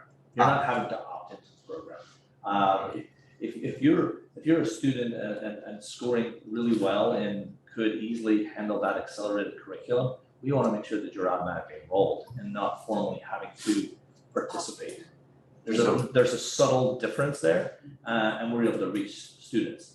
The reason why you want to be in this, we're doing the work with our secondary TOSAs, going out to our 6th grade students and our 6th grade schools to talk about and linking what goes on in high school all the way back to 5th grade, 4th grade. All of our work that we'll be doing with our AVID programs, our next generation programs, we're trying to make sure that there's a pattern and parents are more and more aware of the importance of having access to fill in the blank to be successful in high school. And so here I am, I'm in 7th grade, and I am now automatically placed into the accelerator. And yet also in 7th grade now, I understand we're actually talking to kids about their pathway, right? Career pathway, lots of pathways in their life. So what effect, like you've taught me that 7th grade, said math is really the key for college prep. So at what point is there another possible entry into this path as opposed to this path, even if it's just math? Yeah, that's a great question.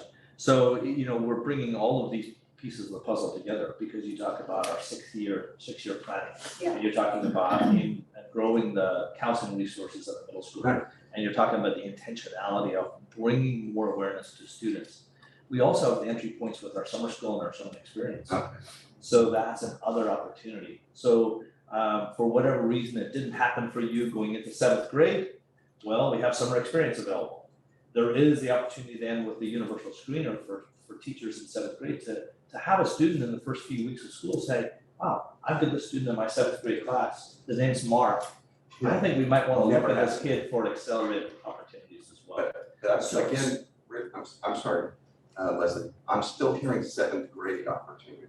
And what I'm worried about is math really starts to click to me in 8th grade or in 9th grade. And I'm not sure how I could possibly make that transition because these guys are already accelerated. So how you would make that transition in high school as you come in to 9th grade from middle school, obviously you have summer school available to you. And summer school this year will be in person with our teachers. And also understand that there's not a requirement for an entry point into accelerated math as they get into high school.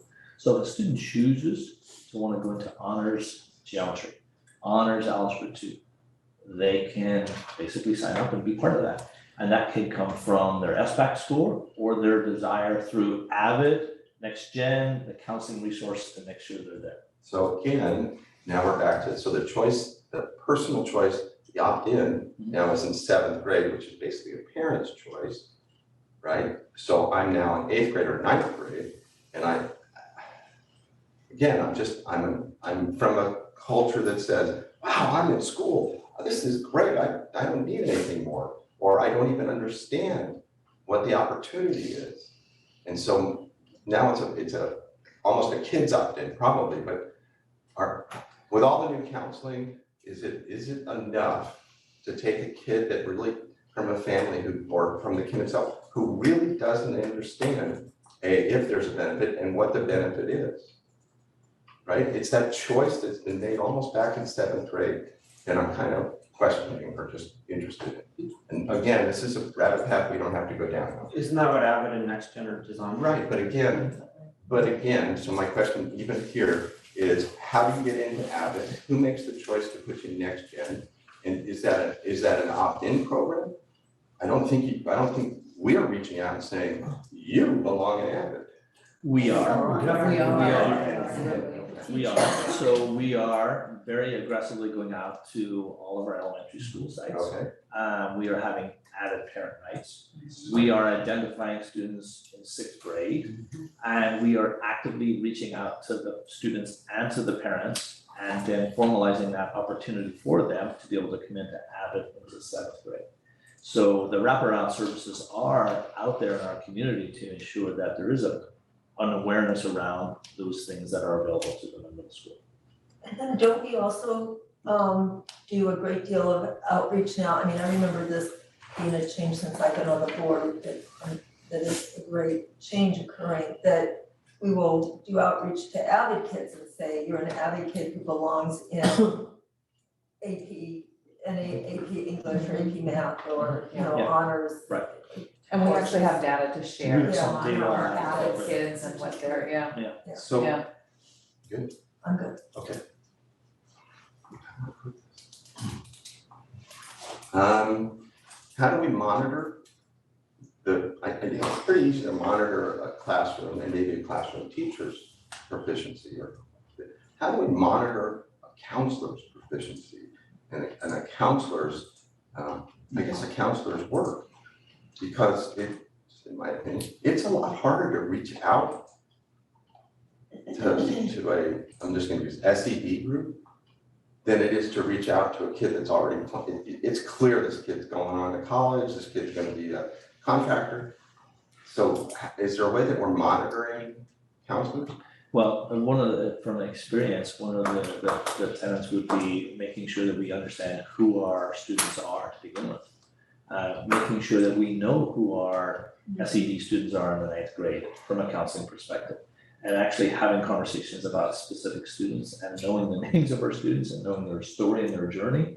That personalized piece and that relational piece is so important.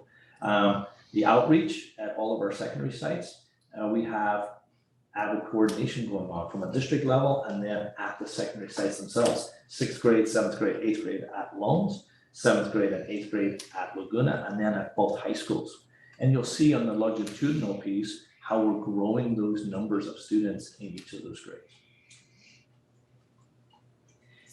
We do meet with our counselors, you know, Student Services does that, and they do set direction for them. Like our counselors, you know, talk as a group, but we also look at data together. We talk about the 4-year plans, you know, how are you meeting with students? What's the content of those meetings? We have our CTE counselor over the last 2 years, right? We're finishing year 2, who has specific direction on the students to call up.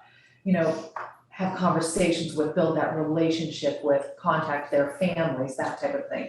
So I don't think that it's just incumbent upon the counselor to determine what they're doing with students and their direction. I do think that they get direction from, you know, Student Services with whom they work, but also the directors. So this, if I can just summarize, this is what I'm hearing, this is still kind of a work in progress. The term's been used. It's evolving, I think is the word I've been hearing. Am I kind of hearing that? Yeah. Okay, that's great, thank you. Can I interject a couple things here? One is, we have about an hour and a half and we have still I know, metrics, like tiered that. support, data instruction, and Ryan. Yeah.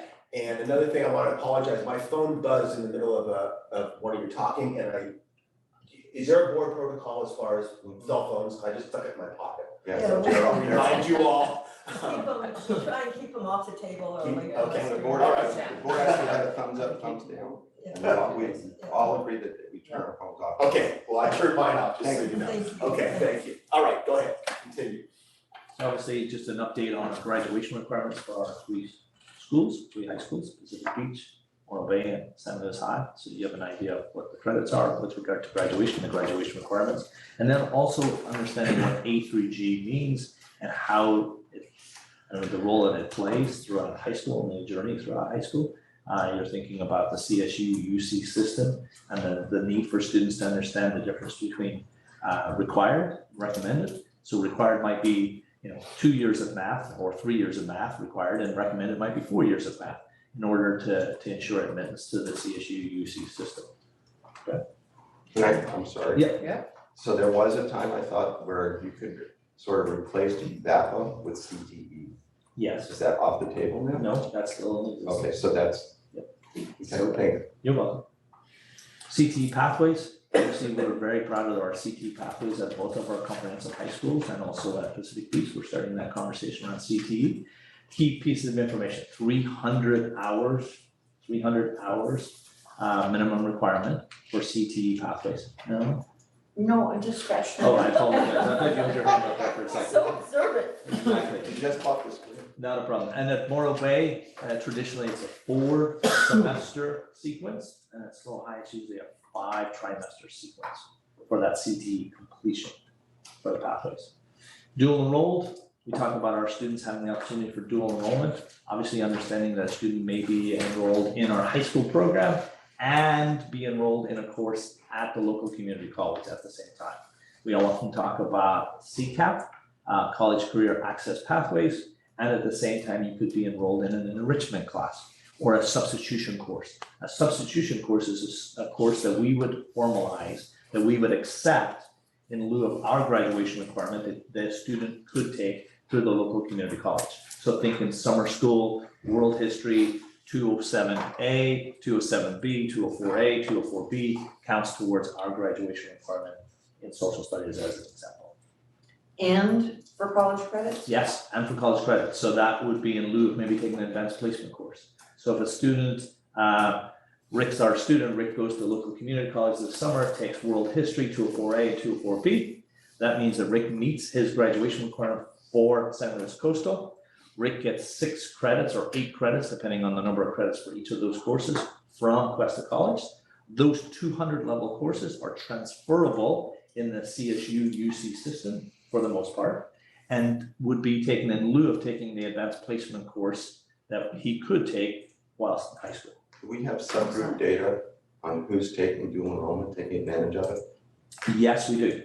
Okay, so someday or whatever. Okay. Basics of advanced placement. Advanced placement courses are college level courses that students have the opportunity to take through College Board on our high school campuses.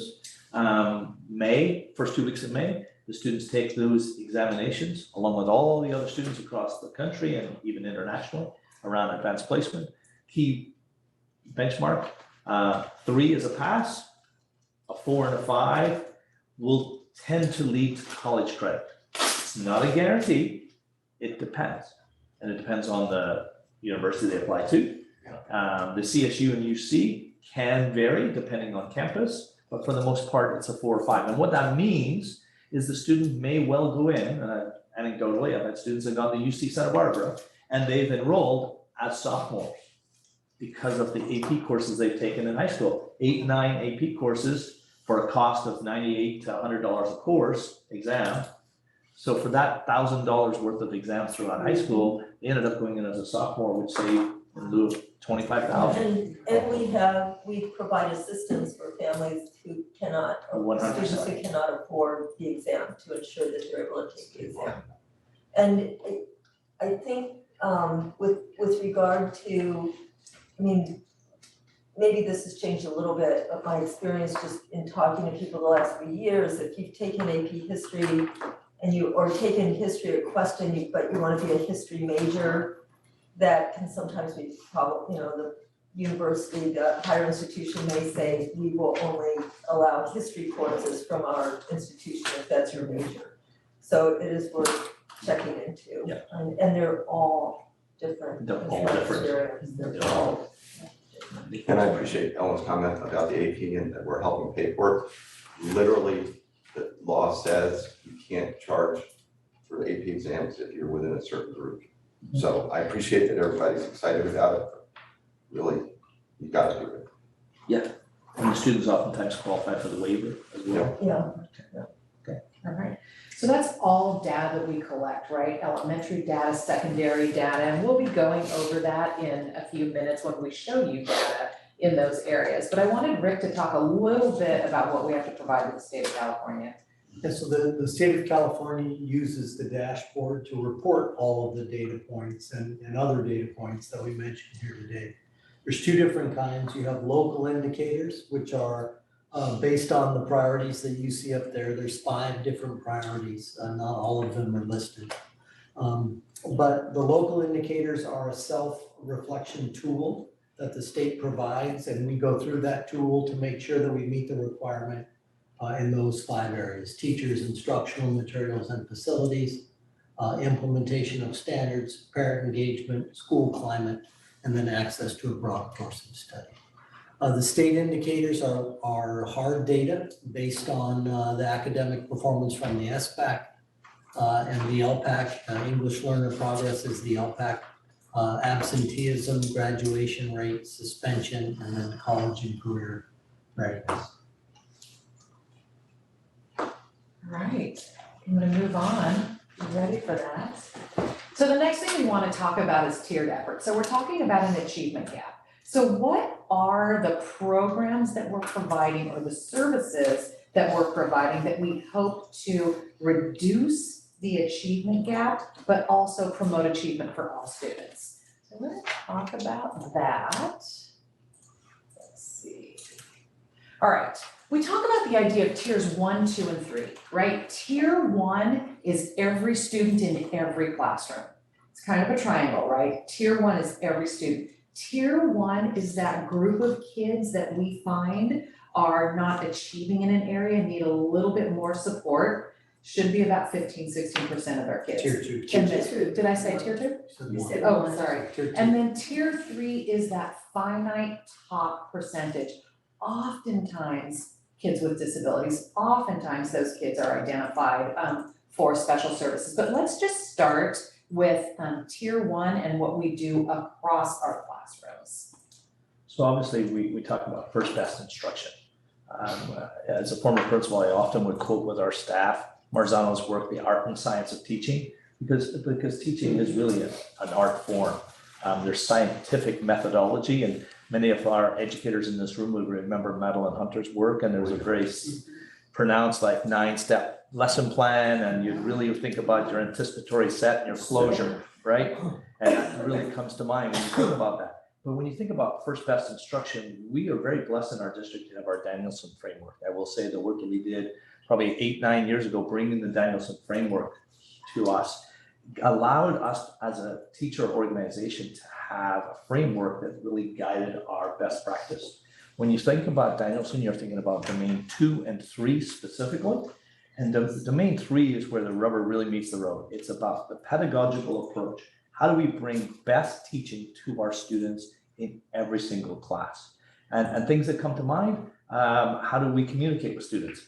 How do we assess instruction? So when we look at Danielson, we're always thinking about, I think you talked about this earlier, how do we know we're meeting the needs of our students? How do we know that they know what we're talking about and working with them in the classroom?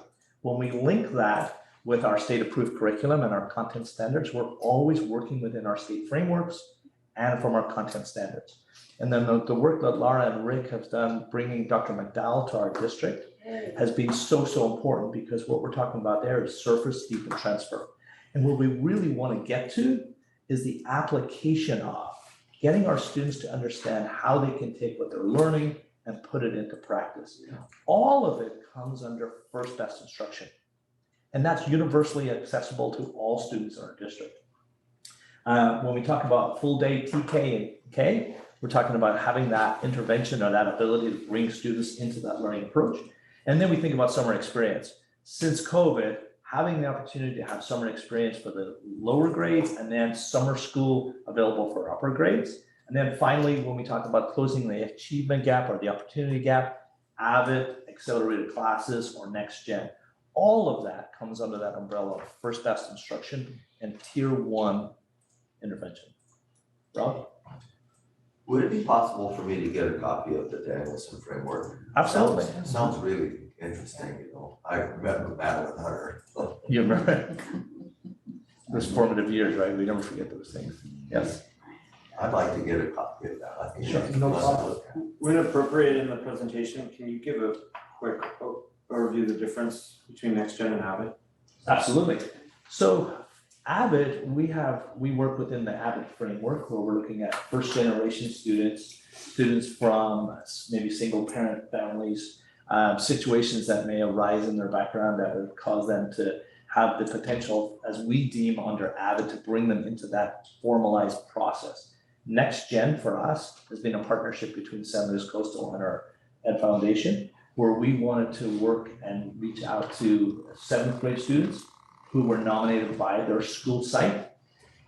They could also be first gen, they may be second language learners, they may be socioeconomically disadvantaged, but they may not. They may not be any of those. They may be a student who, for whatever reason, that principal, that AP has recognized and said, we want to bring them into the fold. So our goal there, different from AVID, is to start with a cohort of about 45 7th graders. And then we're going to provide wraparound services, family liaison financial scholarship opportunities whilst in high school. So it's really beefing up a specific cohort to march them all the way through high school and beyond. It could be college, but it also could be career, job ready, where Avid is really about entry level into college. Could be local community college and then beyond, or it could be a four-year university. Avid's an outside organization. It has a very specific criteria as to who qualifies and who gets in. As they provide professional development to teachers every year, there's a great summer institute. And then Next Gen is in-house. That's as you mentioned, partnership between the foundation and the district. How much overlap is there between the student groups in this? That's a great question. We have about 8 kids that are in our next gen that are also in our 7th grade Avid cohort. Out of the 40 plus, yeah. So the Next Gen supports the 6-year plan. Correct. Yes. So that's excellent. Yes. And so, I don't know if this is the right time, but maybe you can address it sort of as we go along.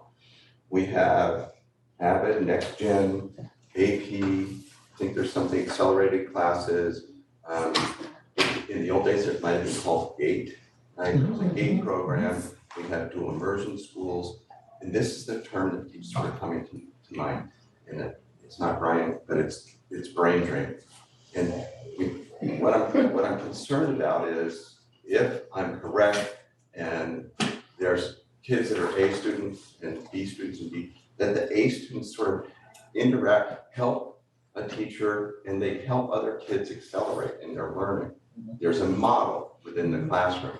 And I'm just afraid that we're just, all these programs may in fact be somewhat a brain drain. So we're taking the kids to Pacheco, we're taking the kids to Pacheco, we're taking them to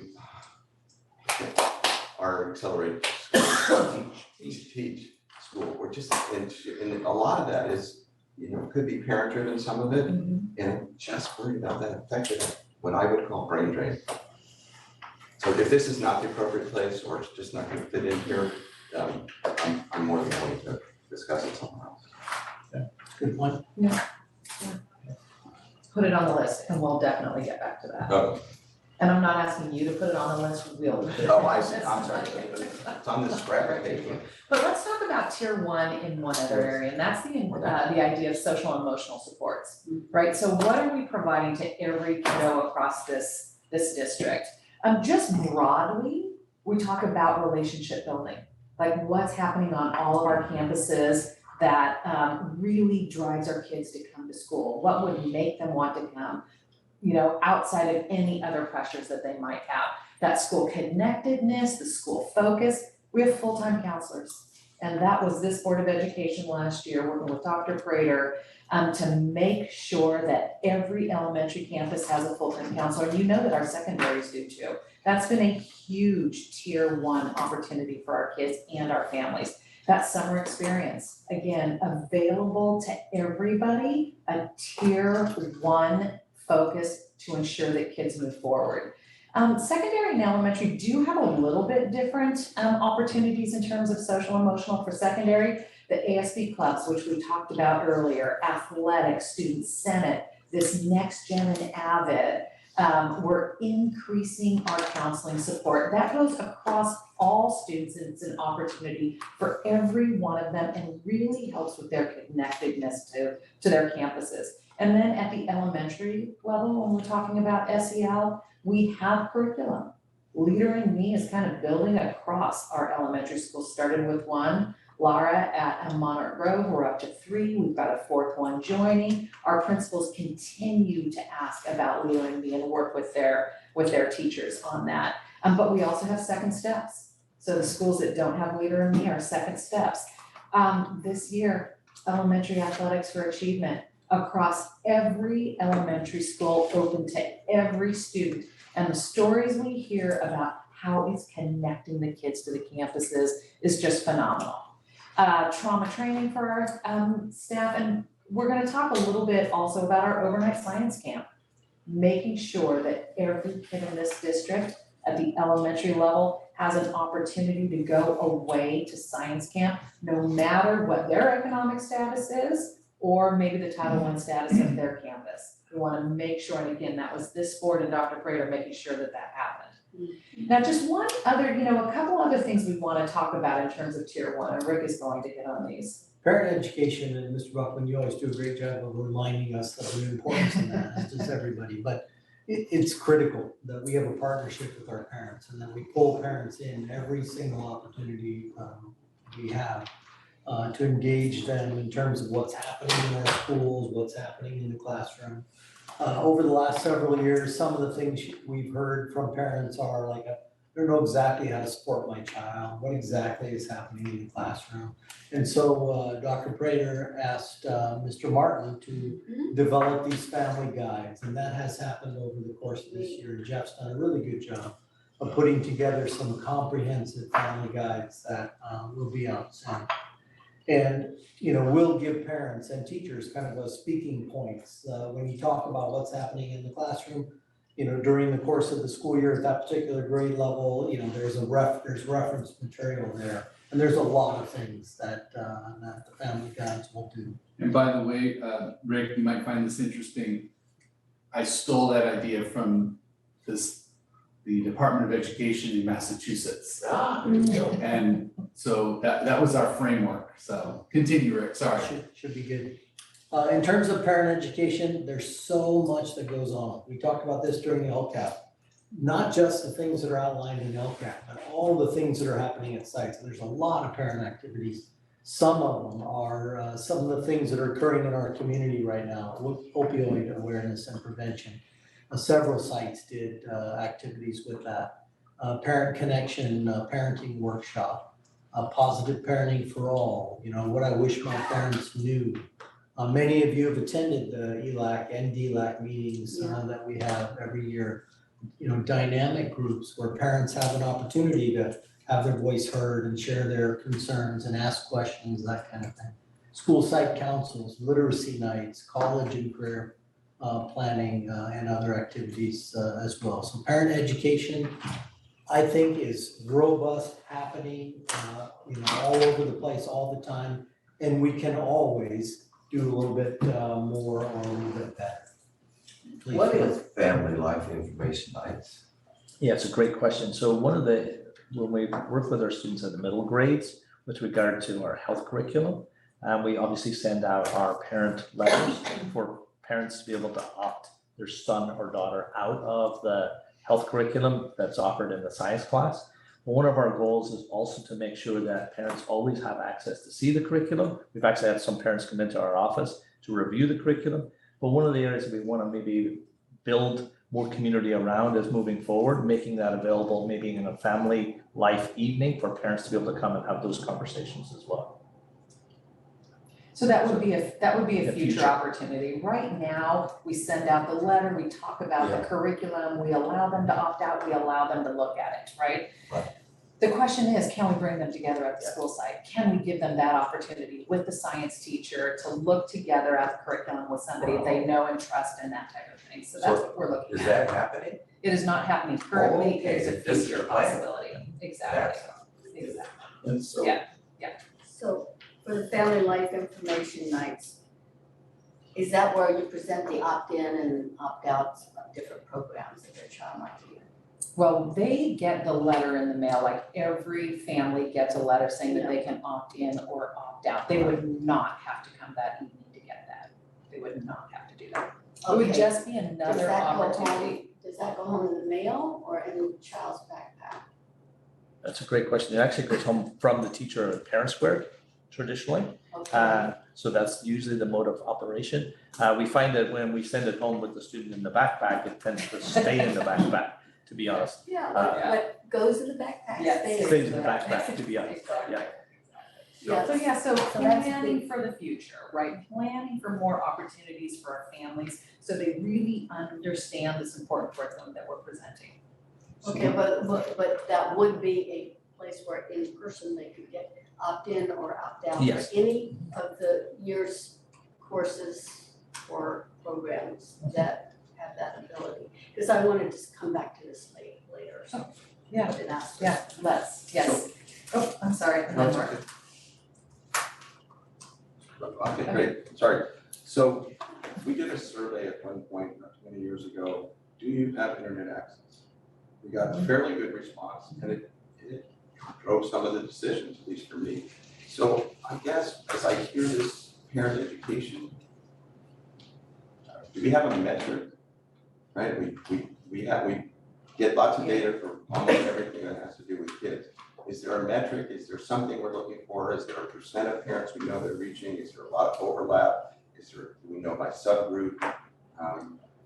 So I'm just asking, I don't know if that's available, but it's another one of my questions. It's a good question, a good point, and I would say, no, we don't have that readily available, where we can say this many parents attended these kinds of education activities last year. Right. I know that we always talk about, you know, what are the numbers, how can we increase the numbers, how do we get more people there to participate, that kind of thing.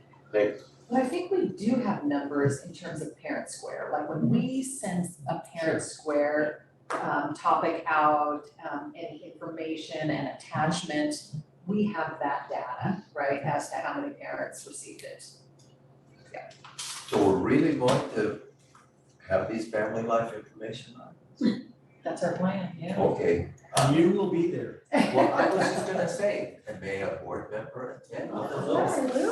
I would say that one of the things, just for me as a trustee, that I love the most are these parent night events. Right. Because it really gives you insight Yeah. into, and you may, as Laura and Marilyn know, you may get to dress up as a hamster. I got to dress up as a hamster That's when I just went going to to the be Monarch yeah, Grove, yeah. but And it They're- really, yeah, it, yeah, I just love the insight as to who attends and what they're doing, and there were blankets on the floor, and, you know, the math nights, there were teachers and parents, you know, like working problems together, so it really, and the variety of parents was great. It was EL, you know, there were families who spoke very little English to, you know, it was just something for everyone. And I think that can be a draw in a different way. You know, there were more parents at those than at ELAC and DLAC meetings and PTA meetings and other events, because it did feel they could bring all their kids. You know, there was childcare available, and I just think, you know, it's one of those things that the public at large may not see us out there, but I don't really care about that, but it was just I love the family nights as a board member, I encourage you, it's really I fun. think this could be a good thing. well, and it might be that our TOSAs are supervising and giving the information on those evenings. Certainly an administrator would be there those evenings. It might be a director as well, just kind of fielding those questions from the parents. This would be, you know, a new thing for us, but also, like when we talk about that idea of transparency, the questions that parents have, it's a valuable opportunity. Is this gonna be more for elementary or for everyone? You know, still defining it, Okay, still defining it. Yeah, definitely, I would think at the middle level, but still defining it. It would need to be all the levels, elementary, middle, and high, because the curriculum is very unique yes, for each one. yes. So, in the past, I would say, these actually happened. I just don't recall exactly, was it district generated, was it site generated? I wanna say I went to one. Probably at the middle school. Middle school. Was it middle school? I believe it was And I middle wanna school, yeah. say it was offered at the high school as well. But it's been a while. We've had an opt-in, opt-out on other, just things that are brought, you know, like the DARE program, when we offered that was an opt-in or opt-out. You know, core curriculum and things like that, you know. Yeah, there's no opt. Right, but Exactly. some of these that are more Exactly. programmatic. Yeah. Well, I think I'm gonna move forward to tier 2, if we can do that. So Sorry. again, no, that's really good questions and we appreciate it. So let's talk a little bit about tier 2 when we determine a kiddo is having some struggles. Laura and Rick, you wanna start with that? Sure, so with tier 2, we start with universal screening, right? Is the student maybe at risk or not? And if it's a yes, we dig deeper. And we have intervention programs that we use. We've branched out from level literacy intervention, which used to be kind of the one thing that we offer. Now we have Sunday system, we have some fluency intervention, so we're really targeting what do they need and going after that. And in a little while, I'm gonna show you what happened because of that. And built in with that is what we call win time, which we've talked a little bit about. One of the things that's a big deal in intervention is that when the student's going to intervention, they're not missing tier 1 core. So what's happening in the classroom while those students are gone, and that's win time. So the teachers are really going after what all of the kids need, looking at growth, looking at proficiency, and thinking about how do we even challenge our students that are above grade level? What are we doing for that? So we have the MTSS teachers at the school sites with the academic intervention teachers or AITs that are like the hourly teachers that do the intervention groups.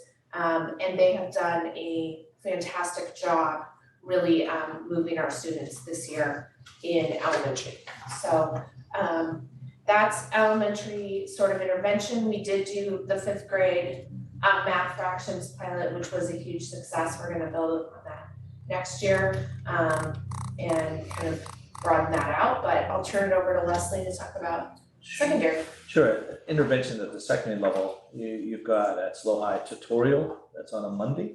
And Laguna Middle School is going to move in that direction next year. So a formalized time during the regular school day where students who are struggling for whatever reason may have the ability to go and work with a teacher in a small group fashion.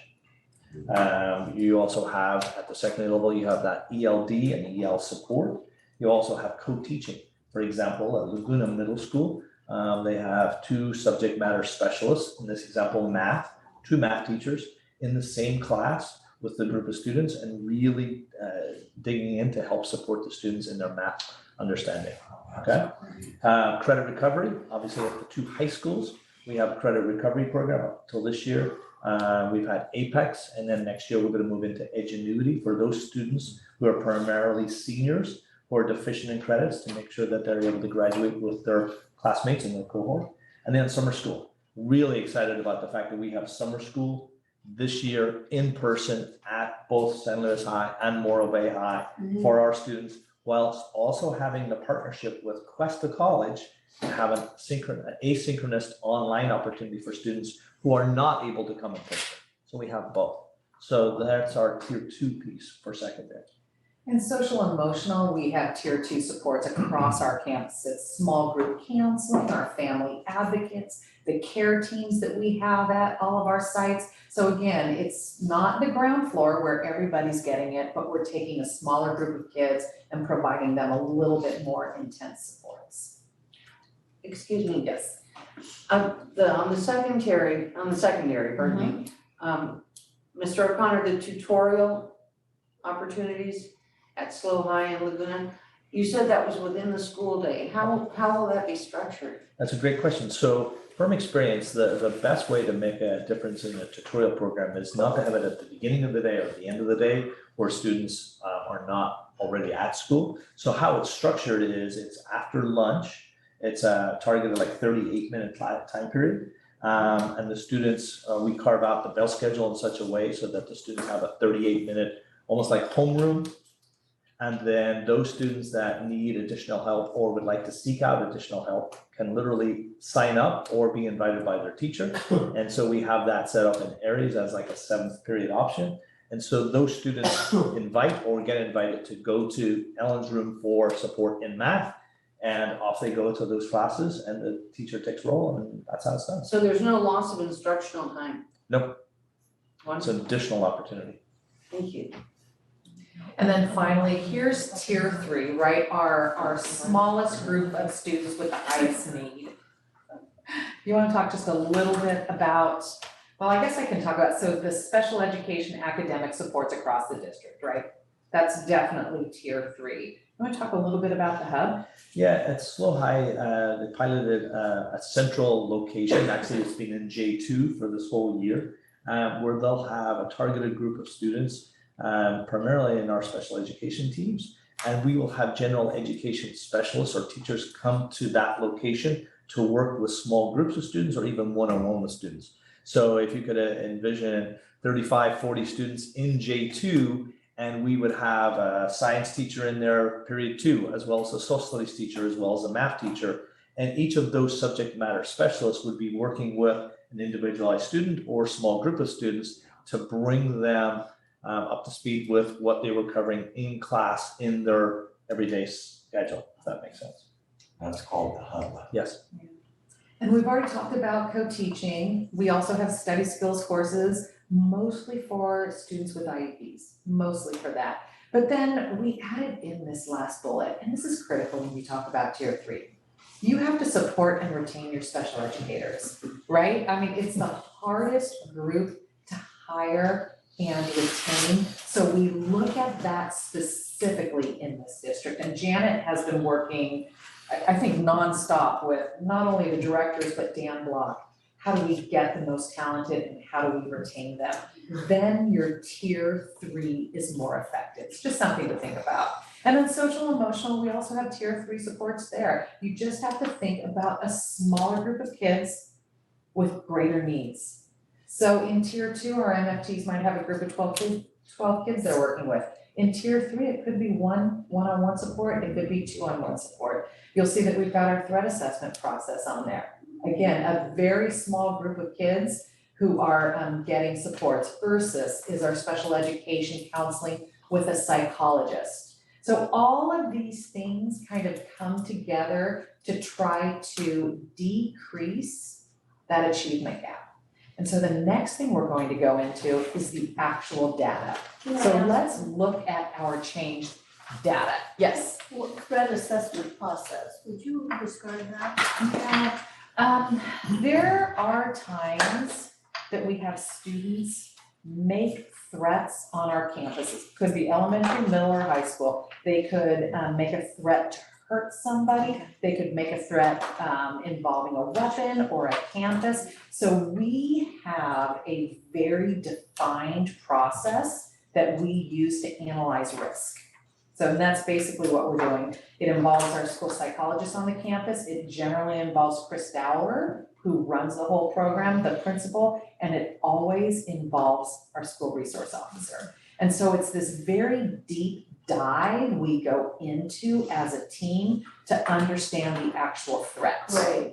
It's a tier 3 because it does lead to supports. Like, what are those supports gonna be? Sometimes it will lead to a recommendation for expulsion, but it might lead to a recommendation for counseling or outside supports. It might lead to a recommendation for an altered day, that type of thing. But it's a very small group of students and a very extreme need. Sure, I saw Sheriff Parkinson speak and he mentioned that they have an SEB program at the Sheriff's Department that is working with school districts. Yeah, excellent. But not with ours. Well, I know that we are working with an outside group called BHARP. So we have our own threat assessment, but then there's an outside group that is community centered. I believe that the police and the sheriff are involved in that as well. And so it's Chris Dowler who is our interface with the group. Yeah, I can ask him. Yeah, definitely. So as long as we're here, can you tell me, because I really have never heard, the difference between a 504 and an IEP, and is the 504 still a pullout? 504 is generally accommodations in the general education classroom, so it's not a pullout. Excellent question. Okay, let's look at the data.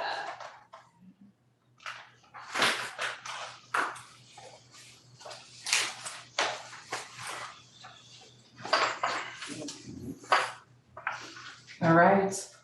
Okay, I'm just gonna try and move as quickly as possible, but please feel free to interrupt me. Ellen, I'll keep referring back to, because you mentioned this earlier, the longitudinal piece. And what we're trying to present here is where we've been and where we're going. And we talked at length about that access and opportunity in accelerated math and language arts in middle school. And so our goal is to increase that opportunity for students, to have more students be involved in those courses. It's a good problem to have. It's a great opportunity for our students. And then obviously we can disaggregate and we do track the students by significant subgroup, because obviously we want to have more kids in there and we want to be very intentional. Are we seeing an uptake in the number of SED students, RFEP students, students with disabilities? What's the makeup of those student groups within there? Oh, thank you. Yeah, no worries. Sorry. There we go. Okay, obviously, longitudinal, what's our district graduation rate look like? 95% plus for all students. That's fantastic. We want to make sure that our students are graduating on time from our high schools. We're very blessed in our district to have high graduation rates. And then we want to look at our significant subgroups with regard to this. And again, over a 3-year pattern, 1920, 2021, 21, 22, and this week, you'll get the opportunity to go to graduation. Thursday, Friday, Pacific Beach, Morro Bay High, and San Luis High, okay? A through G, we want to always monitor where our A through G completion numbers and rates are at across our district. And when we look at our significant subgroups, obviously we would love to have all of our students, complete A through G requirements. But invariably they fall short of that measure in a couple of key areas. Remember, you lose that A through G designation if you have a D on your transcript in a kind of core subject area. If you think about it, if I get a D in Algebra 2, I'm not going to meet my A through G completion. So think about that for a moment. If I get a D in just Algebra 2, I've lost that. So we're always trying to push that as far as possible, but we want to make sure that we're tracking our A through G completion district-wide. Mark? Sorry, so It's okay. if you go back to the prior one, that's our graduation rate. Is our expectations for grad rate different than our A to G? Yeah, Okay. yeah, So definitely. it's Yeah, Here's diploma. Yeah, okay, so it appears like it's a huge difference between A to G to graduation. Yeah, it's a great question. So our district graduation rate is 95% plus. That's where we want to be. We want to be at 100%, obviously. A through G completion is it's more difficult. It's more refined. If you're at a school that has 65 to 70% A through G completion, that's fantastic. That's tremendous. I hate to use the state average, but the state average is high 30s, low 40s. Well, I'm happy to see that it's increasing post-COVID, that we're Correct. working our way Correct. up. That's very encouraging. Absolutely. So I guess the question then becomes, what's our graduation requirements? How did the prior slide, 95%, huge difference. So what does it take to just walk on and get the diploma? So in our, Ds? I mean, obviously it's a D. it is. Yeah, D is passing rate with regard to our graduation requirements. Remember at Pac Beach it's 200 credits, at Morro Bay it's 230 credits, and I think at SLO High it's 265 credits. And it's by our graduation requirements as well. If we increased our requirements, would it increase learning? Would it increase kids' motivation? Are you talking about A through G? Well, maybe not A through G, but D's get you graduated. Mhm. Is that good enough for us? That's what part of our graduation requirement is. Okay. Yeah. So, Mr. O'Connor, I Yeah. wonder if a student is missing A through G because they have one course they got a D in, Uh-huh. is somebody actively pursuing that student to go to summer school? Yeah, it's a great question. So yes, the short answer is yes, not only to do summer school, but also in that credit recovery piece that I talked about. We'll have students that'll have a single D or 2 Ds in this example. And we will reach out at the school site level to say, Ellen, we noticed that you have a D in Algebra 2. We could put you into grade recovery, not credit recovery, grade recovery during the regular day so that we can change, hopefully, that D to C or better so that you would be 4-year university bound. It would be A through G. Yes, So that is currently happening, counselors, I would Absolutely. assume are reaching out to Uh-huh. students, staying on top of that, Yep. great. And is that the most, is that math the most, that Algebra 2, the most common stopper? okay, so it's a D in any of those courses we really kind of talk about, but the main stopper, chemistry Oh. and Algebra 2. Hmm. And they're both kind of interconnected. It depends, but it's the math and usually the chemistry. Anecdotally, I'll give you an example. We've had students who will get a D in their 11th grade or 12th grade AP course, which actually takes them off A through G. Which, you think about that, they got a D in an advanced placement course, and you have to go back and say, I really want you to go back into grade recovery to put you back on A through G. So if they get a D in an AP class, can they get a grade recovery just through the regular, the non-AP? Yes. So that Yes. if I get a Yes. D in my AP math, which would be the most likely for this person right here, could I say, obviously that was too challenging for me, I'd like to just take whatever it is. Yeah, Like, we've had students who got a D in their 11th grade AP Lit, that would be. and if they grade recovery, that 11th grade college prep English, that can count. Okay. And I could be remembering this wrong, but it seems like graduation requirement is not, we don't require foreign language to graduate from high school. We don't. And A through G requires foreign Okay, language. so- So that seems to be a bridge that most students take a foreign language, but you don't have to. You got a high school, but you have to get H. I remember that being So that kind of a goes to my, significant piece. so that kind of goes to my next question. Who sets the graduation rates? Does the board set it for each district? Yeah. Okay, That's so, Per code, but the board sets them. yeah, so my question then is, well, we got 95%, but if there's a comparable district, another basic aid district with similar everything else, and they've set theirs to a higher level, more like not a D More but a C, rigorous. you know, okay, I got that we're 95%, but are we comparable at 95%? So I'm gonna come back to, are we comfortable with having Ds as part of our graduation rate? And I know it's gonna affect how many kids graduate, so would we be pushing harder to get kids to have a C? Or we just are going, get a D, you can walk and get your diploma? Yeah, there's pros and cons, I will say, there's pros and cons with having a grading metric set up where it's A, B, or C without having the D, so it's an A, B, C, and F as a metric. It depends, there's no easy solution or that I can give you at that time. But would it be interesting to look at other similar districts' graduation requirements?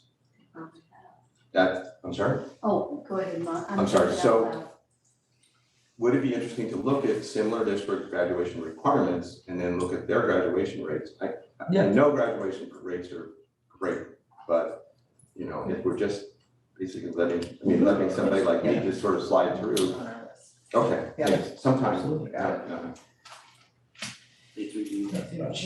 This was an internal metric we wanted to see, when we talk about MDTP, we talk about that universal screener. We talked about August. Mr. Benfield, you said, do we do that in the first couple of weeks of school? Yes, we're giving our readiness, whether it be 7th grade readiness, 8th grade readiness, Algebra 1 readiness. And where we connect this is when we go back and give that same metric or that same assessment in January. And we want to connect that back to the work we do with Dr. McDowell when we talk about learning sprints. Where were our students at when they come into school in August, and where are they at midpoint of the year? And have we started to shore up some of those areas of need? Okay. SBAC, obviously here at the secondary level, we're talking about SBAC math and English language arts. We're talking about 7th grade, 8th grade, and then 11th grade. Remember in high school, you take the SBAC only once, you take it in 11th grade. And then looking at the metrics with regard to our significant subgroups. And obviously we're seeing growth in our SBAC results. We're seeing improvement across our district, 7, 8, 11. Advanced placement, again, another metric at the secondary level, district-wide, 10 courses in Morro Bay, 20 courses at San Luis High. Are we having more students take advantage of and have the opportunity to take an advanced placement course? And as a result, take the examination? And how successful are they being? And I will say that we're having more students take more courses. More students who are taking the courses are taking the exams, and those students that are taking the exams are actually being more successful. It's moving in the right direction over and over and over again. It's because of the work of our teachers and our parents and our students. A through G completion, CT completion, Our students district-wide were slightly under 50%. So these are our graduating seniors. Have they completed at least one pathway at either Morro Bay High or San Luis High? I will tell you at Morro Bay High, it's closer to 70+% of at least one pathway completion, where at SLO High, it's around 25%. And there's different reasons for that. One of the reasons is it's a 5-trimester sequence in order to have an CT completion. At San Luis High, where at Morro Bay, it's a 4-semester program. It's also, we have at San Luis High, a multitude of opportunities for students to take CTE pathways. So I've used this phrase before. At SLO High, they dabble in a lot of other courses, where at Morro Bay, it's very much linked in the master schedule. The A leads to the B, if that makes sense. District-wide AVID data, again, over a 3-year time period. What's our enrollment look like? And then really, really important, the last piece, how many of our AVID students are having access to and completing either an honors level course or an advanced placement course? And these are single counts. Are they moving in the right direction? So the last year, 22-23, 58 students in AVID have completed at least one honors or AP course. Yay. 26 AVID students, we're not double counting here, they're single counts. 26 have completed 2 honors or AP courses. 15 have completed 3 honors or AP courses. Wow. That's where we need to be moving toward, because that's showing career and college readiness and that perseverance, and then they become self-fulfilling prophecy. They become the role models for the next group and the next group and the next group. Mark. Okay, so 2 questions. The role model is interesting. But if we were to put non-SED up here, and I guess my favorite thing is to compare it, would we be looking at the percentages, I guess, would have to be used. I appreciate that these kids are doing great, but if we take our non-SED kids and put that bar chart up there, I'm gonna guess that it's a lot higher than what we see. Yeah, it will be. Okay, I mean, 100%. I know it's going to. Yeah. Okay, thanks. You're welcome. And I think part of this is the increase, right? Is the what? I'm sorry. Is the targeted increase starting in 2020, 21, Mhm. and then leading to 22, 23. It's an overt conversation that our AVID teachers, that our CTE counselors, that kind of thing. So hopefully over the years, we'll get closer. And this is our next gen demographic, because you're asking about what's the difference between our next gen and our AVID team, and this is our cohort data for our next gen. These are who the kids are. How big is the next gen program right now? We started with our initial cohort of about 45 kids right now this spring, 7th grade only. And then it's also important to see, are they enrolled in AVID? Are they enrolled in accelerated math and advanced English? And our goal is to increase that. So those last 2 parts of that graph, we want to build that towards 75, 80, 90%, especially by the time they get into high school. Then I guess another part I'd like to see or something is, where do they come from? So are they coming from, are the ELs coming from Pacheco or from a general population? And are non-SEDs coming from Teach? Or are they coming from, what percent of that is then a percent of that? Because if we're sending kids basically to an accelerated program, then it sounds like, of course, they're gonna do better. Okay, thank you. Or, I'm sorry, they might do better. Okay, ELA CAS. English language arts, SBAC assessment results, we've seen, especially post-COVID, that students are rebounding. We've seen it in every single category. You'll notice that in this particular test that SED kids had a greater increase than non-SED kids on the English language arts portion of the SBAC assessment. And RFEP, which is pretty typical, is right about the same as all student group together, which is great. Math results, similar kinds of things. Just a very slightly more of an increase with the SED group versus the non-SED group, but seeing growth other than in RFEP, and I don't really know why that would be the case. We have to dig into that a little bit deeper. but seeing students bounce back post-COVID. This is we talked about the trimester assessments and lifestyle proficiency. So this is March of last year compared to March of this year at the elementary level. So you can see, I always say we like to grow the green, right? So we are growing the green in our subgroups and for everyone. So that's reading proficiency compared. And then just a quick look at where we were at in March with math. So the March trimester assessment broken out, and you can see, you know, we continue to see the achievement gap, but we know that we're working towards closing it. So can we just, I'm sorry to do this, but I ask this every time, and I'm just gonna keep asking. Meet to exceed combine two groups. Yes. And we don't know whether there's which of the, whether it's mostly meets kids or mostly exceeds kids. And then we don't combine the next two, which I appreciate, but you've got 4 groups up there and only 3 showing up in the bars. Okay. And it's kind of, I don't know, I'd love to see the 4th someday. Okay. We can break that out. Yeah, I'm sorry, no one's No, working. you're Okay. All right. And the last 2 slides were added after we did the printing, so we just passed out these 2 pages for you.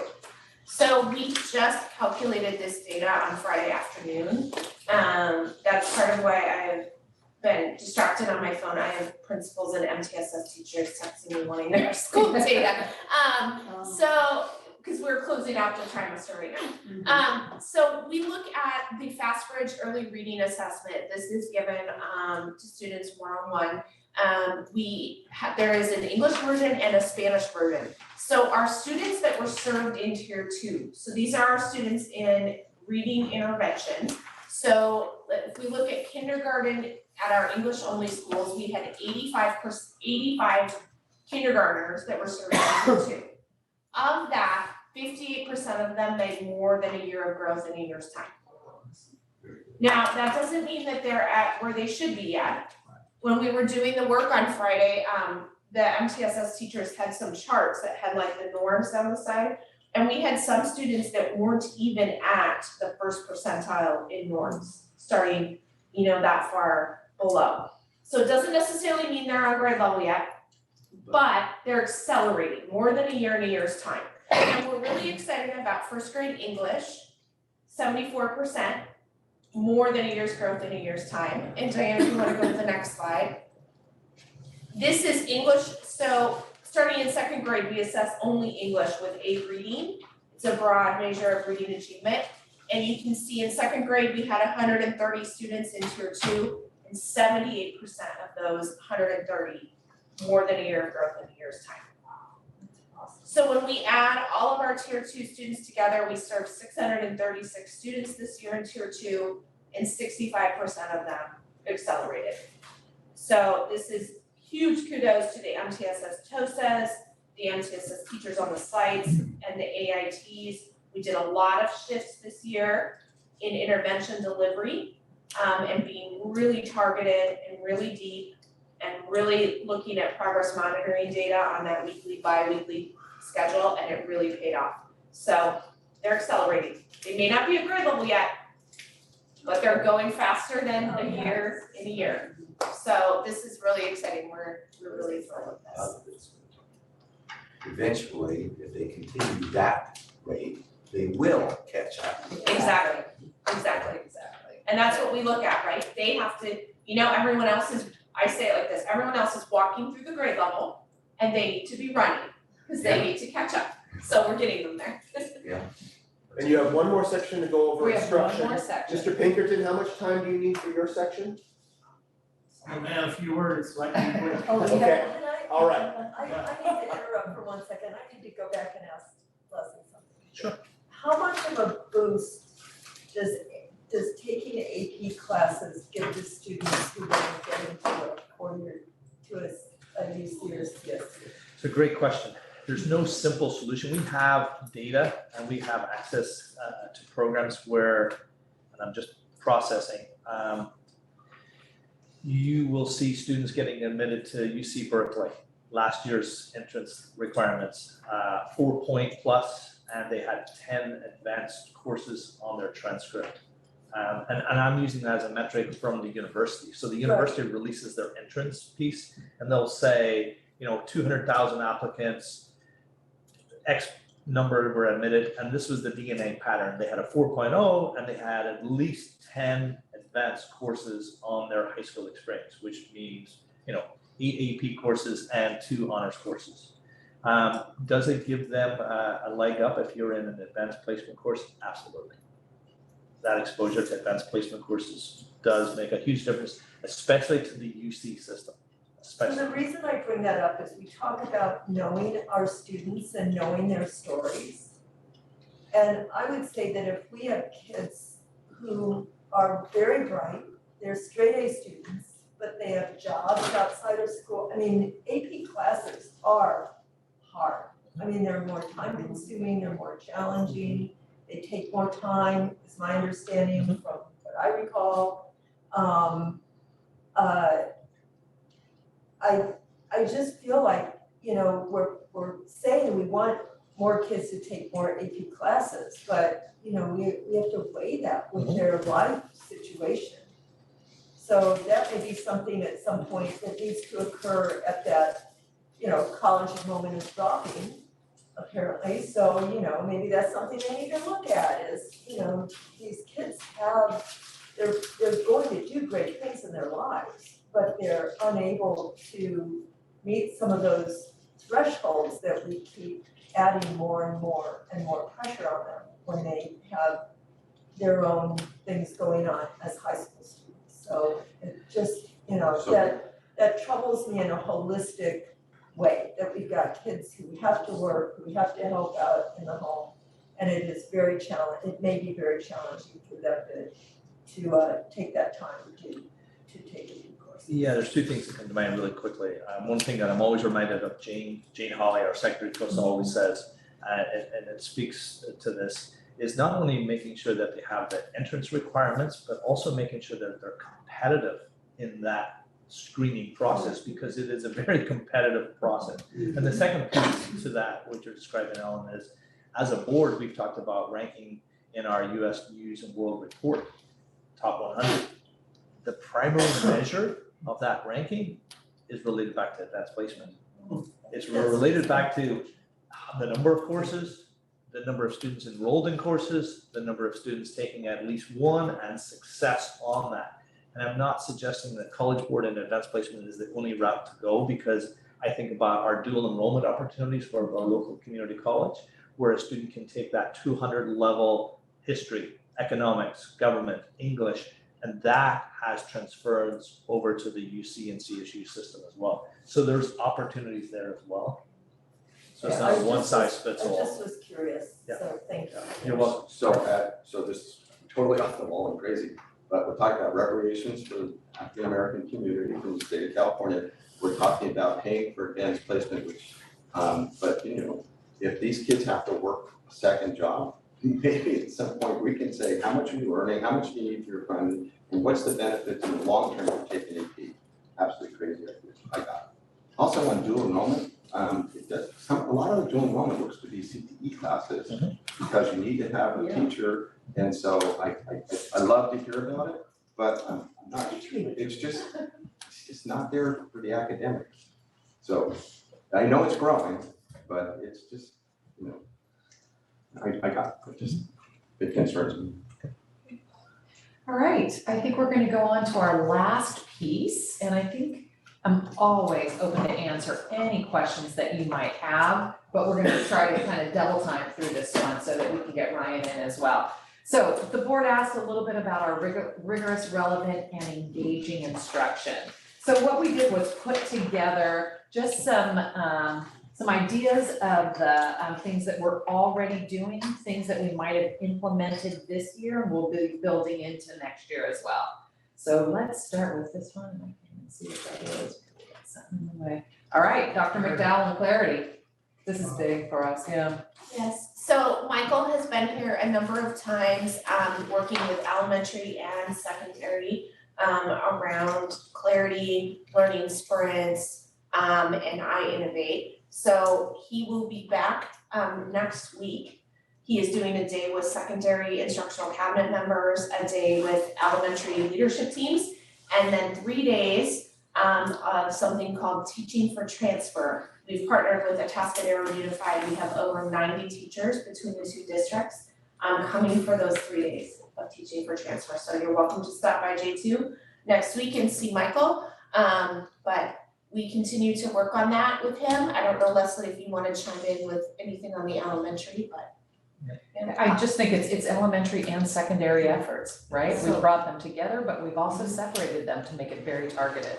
When I attended Michael McDowell's instruction to the teachers, I was just blown away. It's like taking a laser focus instead of a pair of scissors to education. Excellent. Sorry. All right, I Innovate. I've heard a lot about that over the years, right? Yes, so we are really excited this year with some major milestones in I Innovate. So the first one would be that with Michael's help, the units that DTOSs have been writing are complete. So we have units at each grade level that tie to, they're integrated, right? Subject matter integrated, but they really are anchored in science and social studies standards, that knowledge building. And then they thread a skill through the year. So like, for example, in kindergarten, it's curiosity is the theme all throughout the year. What does it mean to be curious? And then we have 2 instructional aides that work with I Innovate, and they travel from school to school and are in the labs. And so each class, K6, is in the lab doing an entry task 8 times during the school year. So we're getting that real equitable exposure. And then Sarah and Katie have done a great job getting the older students on campus to step up and sort of run the lab through the student IT teams, or they used to be called the lab rats, affectionately. So there's been a lot of great progress with I Innovate this year, and 50-some LED teachers and more coming on next year. So it continues to grow and is exciting to see. Thank you. You know, there's a few more things that we thought of that really hit that idea of rigorous and relevant and engaging for our kids. The science camp that we talked about earlier, our 4-year plans that we're doing at the middle level, eventually 6-year plans, and really making sure that the kids are getting into those courses. We've talked about protecting our watersheds. We've also talked about our DLI program. Very engaging, very rigorous for our kids. So all of those things come together in that same category. Leslie? We talked about taking that work from I Innovate at the elementary grades and our work at the middle grades this year, especially using some of our CTE funding, our K-12 Strong Workforce Grant money, where we were able to support middle school modules at our high schools for students in the evening, whether it be aerospace and aviation, whether it be automotive, whether it be in digital design, but basically bringing students back to campus 5:30, working with College Corps, Merit Corps, Cal Poly Fellows, and instructors to really spark that enthusiasm in the middle grades. And then the next slide would be at our middle schools themselves. We've brought on, with your support and your help, lots of new elective opportunities that are engaging and relevant and rigorous. Engineering at Laguna Middle School, esports at Loans, culinary at Laguna Middle School, to really build that repertoire of opportunities for our students, because they will feed into our CTE pathways at the high schools, both high schools. And these were all of the wonderful graphics that are available when you're talking about rigorous, relevant, and engaging instruction at the secondary level. We have honors courses, AP courses, dual enrollment courses, DLI, dual language immersion pathways. I mean, our students at our middle grades and high school grades are able to have advanced placement, Spanish literature and culture, language, and come out at the other end of their journey, K-12, being biliterate. This was a project done by Theo at our Morro Bay High School. You're talking about relevant, engaging. taking a project and working in plastics and recycling plastics as just a snapshot or an example. And then our summer experience, that has to be under the relevant and engaging as well. Dr. Prater talked earlier, over 2,000 kids this year signed up for some amazing, engaging hands-on learning. And then we can't forget our curriculum adoptions, and these are really going to fit the bill of rigorous, relevant, and engaging. Don't want to go through this whole list, but Rick, do you want to just highlight one? Leslie, highlight one from your area? One thing I would say, Dan talked about the 3 different tiers earlier. And tier 1 is just every classroom, every student. The stronger tier 1 is, the more teachers have the tools to do the job at tier 1, the less you need for tier 2, the less you need for tier 3. We've seen an uptick of students getting IEPs and going into, special education. We wanna keep those numbers down and keep kids, effectively instructed in our classrooms, and that happens partially through high quality curricular adoptions, but right along with that, training for teachers on how to effectively teach that. So our DLI programs are gonna be starting in June in a couple weeks, I believe. And then again in August to learn the new curriculums, and I think we're gonna see pretty much an immediate impact from those adoptions and training. And at the secondary level, I want to give a shout out to Ryan sitting over in the corner, because adopting all of these curriculums at the secondary level is not cheap. It takes a lot of money, it takes a lot of investment, and it gives our students and our staff the curriculum and access to the content standards and the frameworks, but good teaching brings it alive. And that goes back full circle to best instruction, first instruction, and our work with Danielson and our work with Dr. McDowell. But again, we've done a lot at the secondary level of adopting new curriculum with your support, but it's expensive, and I appreciate that. And I would like to add in, when we start thinking about all those clever and good things that we would like to see in our schools and in our classrooms, I just urge us to think about what it's like to be a teacher today. And the amount of time in the day when you think about music, library, PE, I innovate, the numbers of times teachers are disrupted.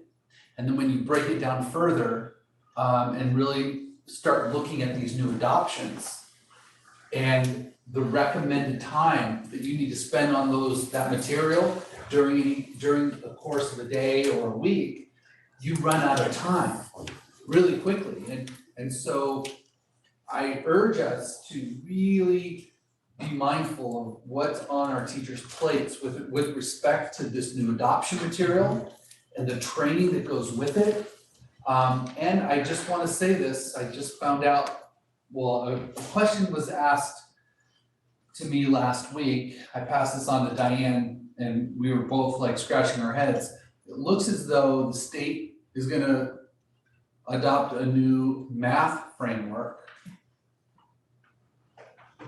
which could mean another math adoption potentially down the road. You just have to know that our teachers are gonna be, it takes several years to really become skilled in teaching an adoption, years. And I'm just wondering, I just think it would behoove the board and myself, for that matter, all of us in this room, to be mindful of that.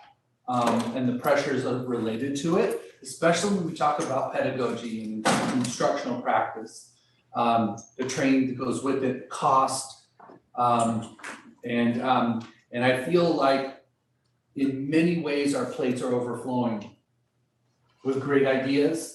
Mine, I'm to blame, I'm just as guilty as anybody, but to our teachers, the whole adage, do you want to have them do these things really well, or a bunch of things not so well with a whole lot of stress?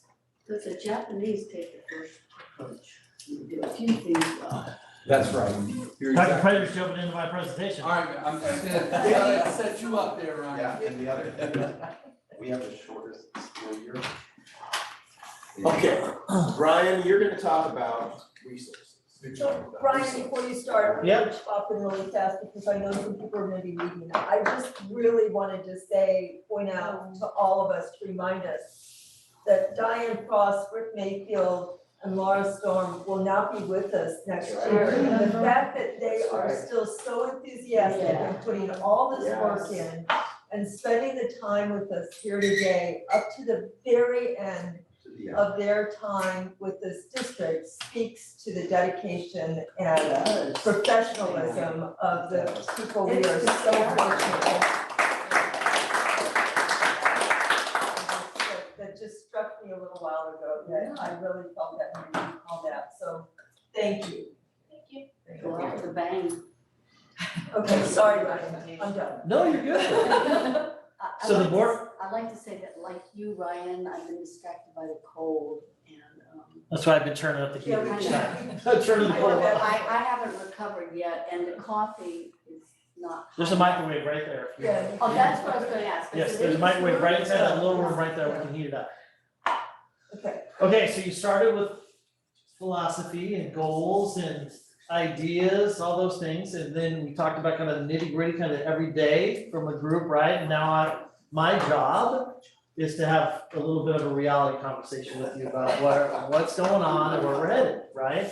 And so, you know, it's tough because I always have to be the guy in the room, right? It's part of my job to be the guy in the room, right? And to have those conversations with it, but also support it as best we can as we move forward, right? So it's very difficult to be kind of the tough budget guy when the state and the federal government give you $30 million, right? So we're coming off of that time period then, right, where those dollars are now gone and we're gonna at some point come back to a little bit of a reality. So I put together just a few thoughts, right, as we go into this. And again, one of the board goals is effective stewardship of resources, right? So how are we using our funding? What are we doing with that? When my first job here at San Luis Coastal, I was the personnel director, okay, for 3 years. 2 of those 3 years, we were in fact finding, mediation. So basically, we couldn't come to an agreement with our teachers, right? And so, you know, it goes down to mediation didn't work, and then we literally had to like hire school services to come and represent the district, why we couldn't give big raises, why we had to do what we did, right? Those things. That said, we're on our 4th 3-year deal. And labor peace is a beautiful thing, right? It's a beautiful thing. And so I just want you to know that I don't know what the future holds 2 years from now. Because a lot of districts have given huge increases. So much so that in a lot of columns where San Luis Coastal was always the highest, and I prided ourselves, right? We pride ourselves in being the highest paid. We're not anymore. And so that will have a ripple effect. We're seeing it a little bit, right? In the past, student teachers, they all wanted to work here, right? And now, not so much. I can make the same amount, if not more, in Lucia Mar as a first-year teacher. So that's a change, right, for us. And again, this just happened, right, with the big 10%, 13, 12% increases they've been getting. When do we reopen? I 2 more years. 2 more years. Yes. So This is the 23, first year of a 24. 3-year deal. Go ahead. Okay? And honestly, we did 4.33 in increases, approved increases. Yeah. So on her question, so when will that negotiation be? So it starts the year before. Okay. So this was our first year. Next year, 23-24 will be second. And then 24-25 we'll start negotiations for the next year. Yeah. Right? So in terms of, again, big picture things for me, right? We want to be competitive with salaries. It's got to be a focus. It's got to be something that we do, right? Because we want to have the best people come to our school district, right? And with the cost of living and all those other things that go into it, it's something that we need to focus on. And so, that's going to be something, again, for the board, things that we're going to, in the coming years, that we have to be aware of, be ready to conquer that, right? Personnel costs are normally about 85% of our budget. okay? And here's the hard part, stirs and purse keep going up, so they become a much larger part of the 85%. Which leaves less money for salaries, which means you either have less people to pay people more, right? Because the stirs and purse we can't do anything about, health benefits, we can't do anything about, those continue to increase. So we're in this, again, and we need to make sure that our labor partners understand that aspect of it, right? But it's been very difficult to have those conversations when you're getting huge sums of one-time money, right? And they look at the bottom line and the reserves, those types of things. I mean, we gave a 4-3-3. I only wanted to do 2-2-2. So I mean, I pushed for 2-2-2, and we ended up. I mean, the only way we were going to settle was 4-3-3, right? In terms of moving forward. And in hindsight now, that was a beautiful. Like it, you know, when other districts gave 10% this year, 11%, it actually has been a positive thing for us. But it doesn't bode well for our next cycle, right? Because the teacher's gonna go, oh, look what we got screwed basically by the end of the year. So we may go back into this one year cycle of negotiations where we're doing it every year. And for the board members that are on board, who've been here during those times, they understand negotiation years are rough, right? On top of it, we're gonna be in the midst of curriculum adoptions. Pulling teachers out of class, asking them to do more, pushing, right? And so then they all show up with their packet of assessments and their books to the board meeting, right? And they, all those things that go into the politics that will happen, right? It's just part of what happens, and it's a gamesmanship, right? It's part, it's what back and forth. But it's, again, things you need to be aware of that are coming, right? Coming down the pipe. And part of that again is overall personnel costs. So working condition plays into that. We have the lowest class sizes right now that we've ever had. And I do the class sizes. So for the past, this going my 10th year next year, right? I've been doing the personnel and classes and setting them up and working with principals and staff and, rough 5th grade class at Hawthorne, all right, give them that, they can keep their teacher, Smith, all those things, right? Baywood, keeping class sizes down for the emerging DLI program and, all those things we've done, which are great, but they're not, if we're gonna give higher salaries, we can't necessarily do both, right? So that's gonna be a key thing. Staff training, again, new adoption, where there's gonna be people that are gonna kick and scream doing these new adoptions. They like reading groups, they like what they're doing now, right? They like that process. So DLI, this is not gonna be easy at Pacheco. Baywood not as much, right, because it's a newer school, but Pacheco's a set, regulated curriculum, right? So, making them start a whole new process and it's gonna be a lot, right? I've been teaching the same thing for 20 years and now you're gonna tell me I have to do it different? And that's where assessment kicks in, right? Because if kids aren't doing well, if they're not performing based on what you're currently teaching, you have to change it, right? Assessment's part of it. Tier 1 focus versus tier 2 and 3, right? So tier 2 and 3 are very expensive.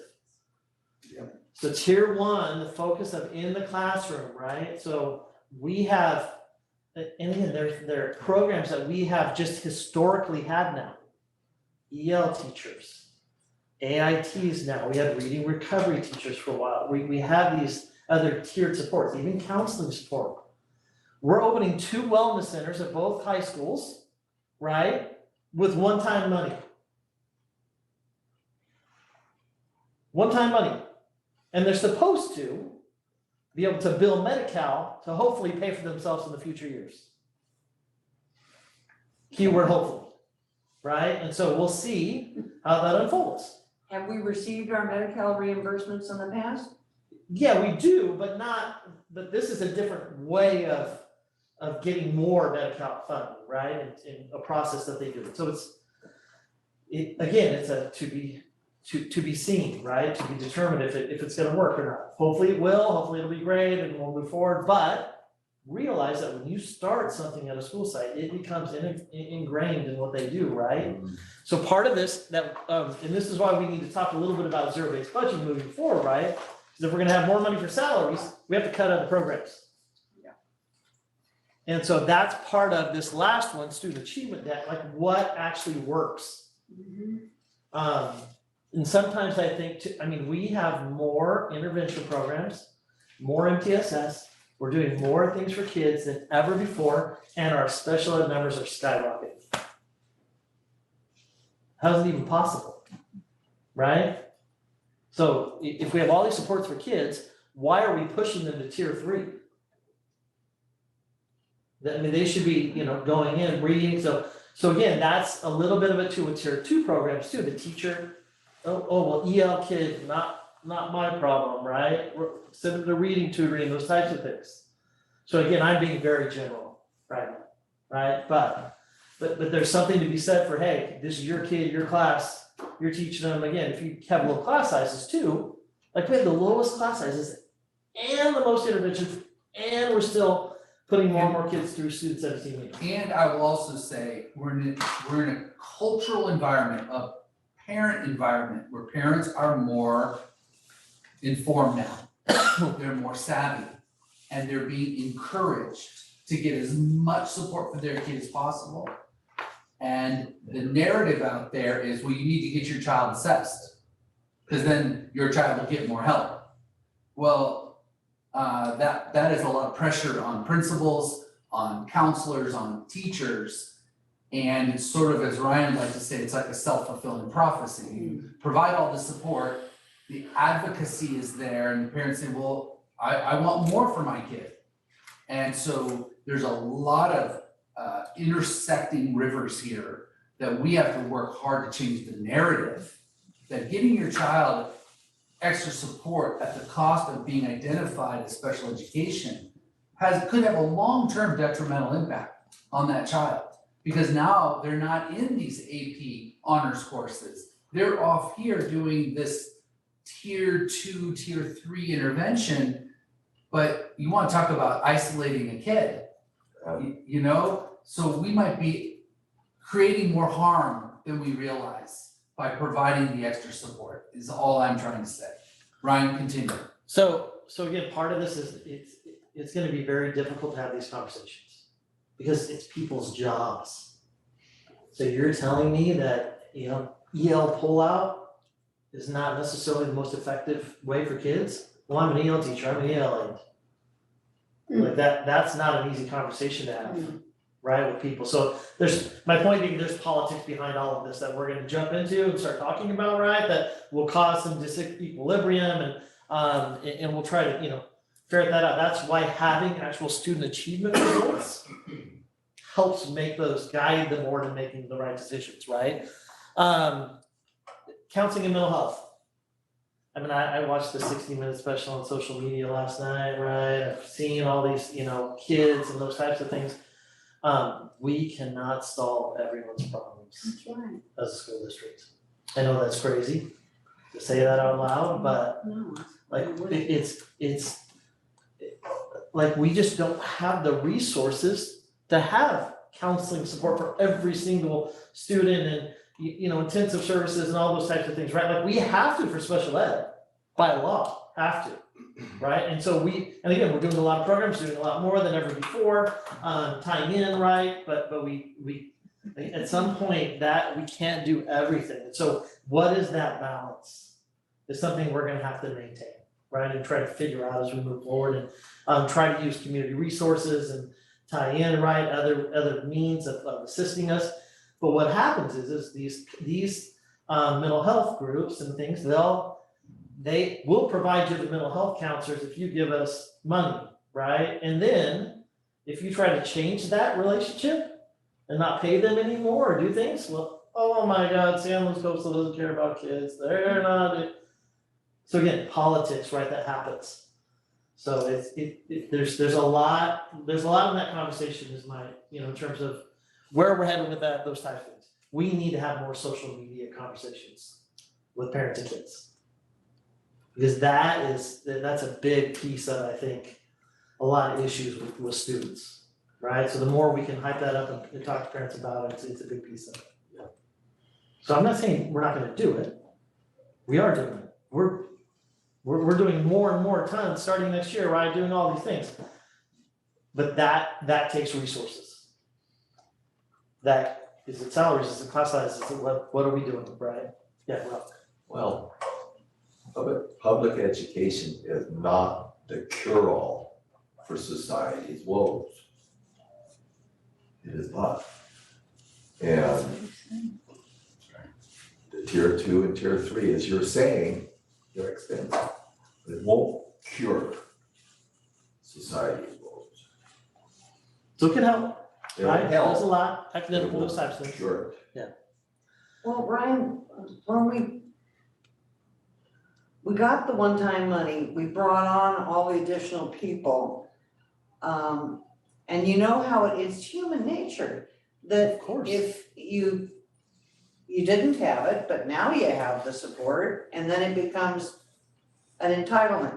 It becomes, this is a part of my job is that I have these supports.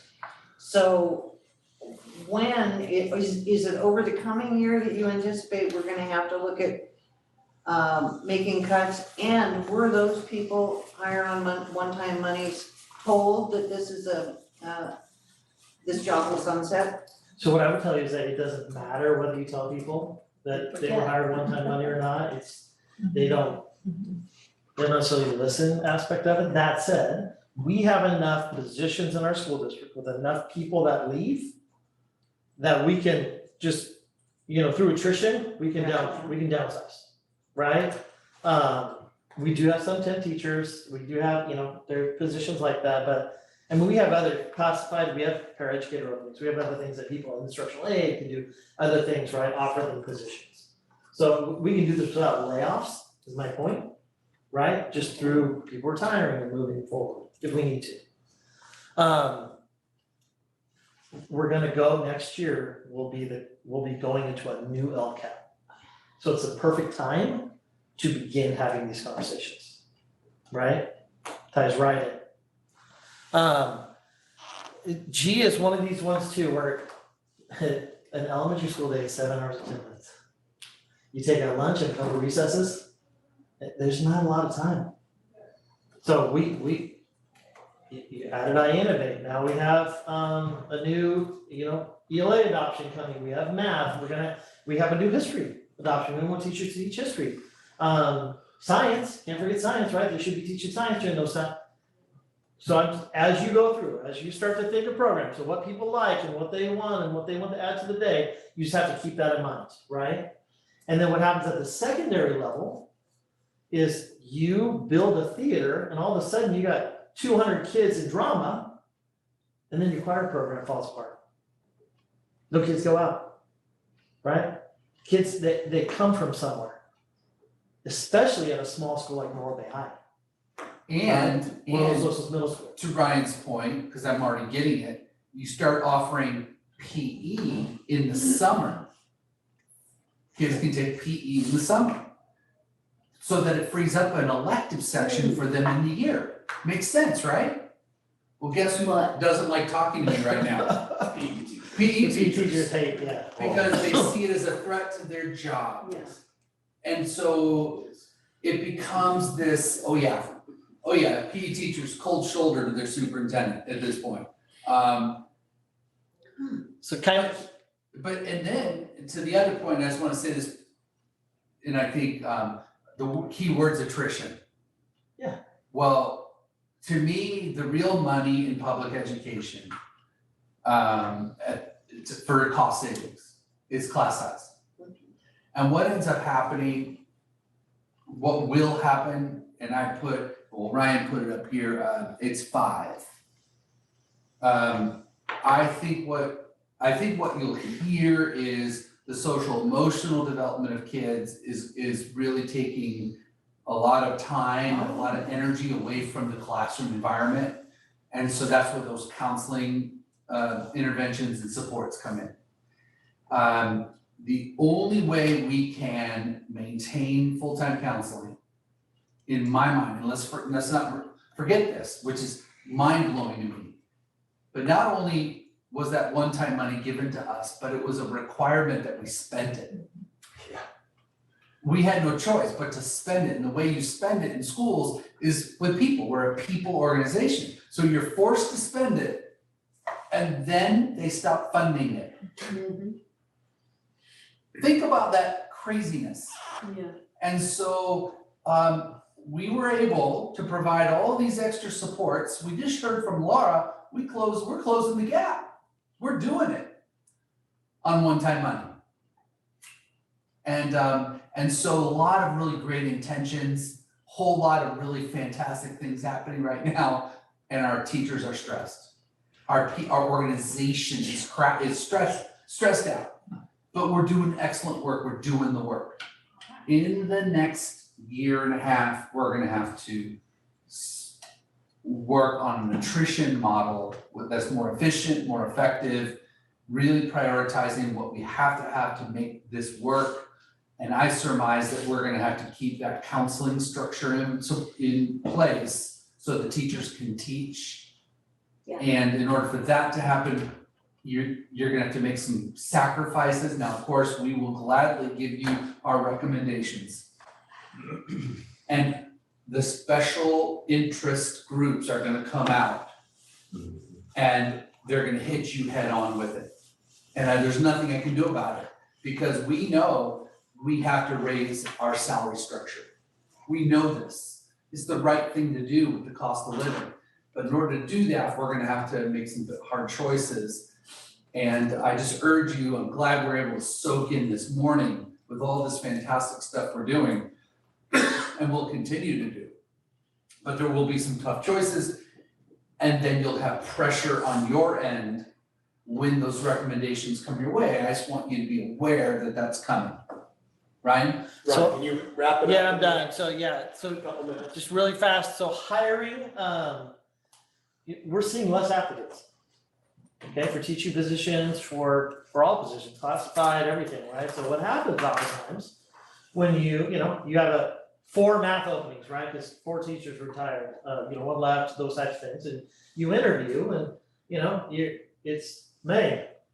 And so the 4th candidate that gets selected may not be the top of the line, math candidate that you would expect, right? So it's super important that our evaluation system is used. Okay, because it's one thing to hire a mediocre teacher, it's another thing to keep them. Okay, so this will be something that I'm gonna be working with Dan Block in particular on and emphasizing our evaluation process, right? With principals, with staff, and with all of my classified managers too. It's really important. Negotiations, of course, we talked about that. I do feel like, when we go around, I talked to Lori Decker, whatever, on the side, we do have a good rapport with our union leads, with our people, right, for the most part, even though sometimes you'll hear, your executive committee will come forward and everything is horrible, but reality, it's not as bad as they would necessarily make it out to be at all times. So ferreting out what's reality and not is something to consider. And again, I say this mainly because we have some new board members that are about to go through the first cycle of these types of things. Again, new adoption staff training is something that we definitely have to look out for. We've been talking with Diane. It's going to be really critical for Leslie, Stephanie, Lisa coming in, right? What does that look like? How much pull-out time is there for staff? Sub time, those types, because teachers will get overwhelmed, right? With everything they're asked to do. And then last one, at the end of the day, student achievement, right? Should kind of guide the principles of what we do. So, and student achievement can be lots of different things. It's not just the SPEC test or AP test, or it's all the other things that go into it. So, so this kind of, again, just some guiding things as we move into the future. Right? I'm sorry that I'm Debbie Downer before lunch, but Questions for Ryan, comments? Good to have the reality check. Yeah, Ryan. I guess I get all the picture here. Where I struggle is understanding what's actionable from our chair. Is this, like you said, you're gonna have recommendations to go down this path, or is this just an awareness discussion? Yeah. Yeah, okay. Yeah. You're gonna have all next year to think through what seems to be working, what seems to be something we could forego. And that's us maybe pruning pruning the garden a little bit. 26 students in a kindergarten class at Los Ranchos? Mr. Clausen, board members, I can't believe this is preposterous. You know, freaking out, right? You'll get 5 or 6 parents that, oh my God, I can't believe this is You can do some of happening. these practice emails and you could just. So you email say them. that. Pretending to That's- do some, that'd be fun. Those are the types of things I'm talking about, right? So it's good just for you to, okay, be aware, all right, like check in, you know, Come Again, far away. big, you know, big picture types of things, right? That- I mean, just this Unfortunately, morning, while we were meeting, I got an outraged, preposterous email from a teacher in our district who thought we should do something else versus something else, so, and it's just starting. I mean, and this person's doing a fantastic job, but, you know, it's the beginning, because, you know, people are trying to save their programs. And our society day is just so overrated. You know, there's no in between where we talk about issues and figure things out, right? No, it's either way one way or way the other, right? So it's, you're in an even tougher position, I think, than even, you know, previous years. Just because the way society Yeah, I wonder what is. that would do to interest-based bargaining, this, the sort of state of the country and mentality and. So, That's right. Well, I was all excited, you know, with the instructional services presentation, and now I'm just glad I retired. Now I'm just glad I retired. But we're. Okay. it doesn't mean we're not gonna do great things. No, I- Lunch is here. Lunch is here, we have a half hour. It's an hour worth It is of a duty-free lunch. lunch, it's a non-working lunch, make your phone calls, make your appointments, socialize, whatever, and we will be back at 1:10 to get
goes by. All right, all right, we're back. Okay. Okay, well, thank you. This will take 5 minutes. Mandy, we're trying to save money, in that, the registration for CSBA conference, the annual conference, next November 30th through December 2nd, is in San Francisco. And the way we reduce the normal cost of these hotels is they block out a bunch of rooms at a variety of hotels. But if we don't secure them now, then we have to pay the market rate, which is 3 times as much. So what we're looking for from you today is a commitment, because it's really easy on Mandy's side just to just reserve the rooms, reserve the special sessions, because we can always back out of it if your situation changes in September, right? But so November 29th is the is the Wednesday. The conference is Thursday to Saturday. But on Wednesday, you have a pre-session. So that's your legal symposium that I know many of you like to go to. And then there's the CSBA delegate piece with Mark and perhaps with Chris. And that's on the 28th, which is a Monday. So Mark and Chris likely go early on Monday. We're thinking that we go up on Tuesday night, November 20, I want to get my dates right, November 28th. Yeah, And 27th is a Monday. That's right, so 28th, we get there. For those of you that want to do the legal symposium or what have you, Brian, if you want to do that or go to the new trustee workshop, I'll be happy to join you. But you're gonna be like a cool veteran by then, so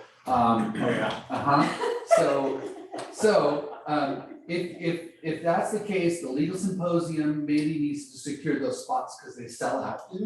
So if you want to do the legal symposium, which is the Wednesday before the conference, starts on Thursday, then please raise your hand. Okay, so Well, you it's should go to that, rather than, if you wanna go a day early, I would. Yeah, I just have to figure out my work schedule that week. Okay, all right, and then just so you know in advance, it goes. So then we'll get there Tuesday night. or Tuesday, whenever. Or when we get afternoon. Transportation is on your own because it's a shorter drive really, and Yes. flying is kind of a mess, and some like to do the train, but we're thinking we'll reimburse you for any travel expenses you have to get there and back. I'm running a Ferrari. And then, so we'll be up there Tuesday night or afternoon. Wednesday's the pre-conference, which is the legal symposium. And then Thursday, Friday's the conference. We typically do a group dinner Thursday night and Friday night. So John Isom on Thursday night, Raymond James on Friday. They usually get a fancy kind of restaurant for us, hopefully not as loud as the last one. And then Freeload is what we do. and then we do just our group on Wednesday for dinner. One of those days, through the County Office of Education, there will be a lunch for all trustees throughout the county. I don't know which day yet. But One of it those might be days in while we're up there. conflict with Schools for Sound Finance Lunch, which is our lobbying group, SF Squared, I'll for try basic not aid to. school districts. And I'll Try not to. keep want you to do that. posted. Okay. And I'll let you know all those things. We selected, unless you have another opinion, there's the hotel there called the Intercontinental. And it's where the SF Squared luncheon is normally. It's kind of a swanky place, but it's within quick walk to the Moscone Center. That's And plan A.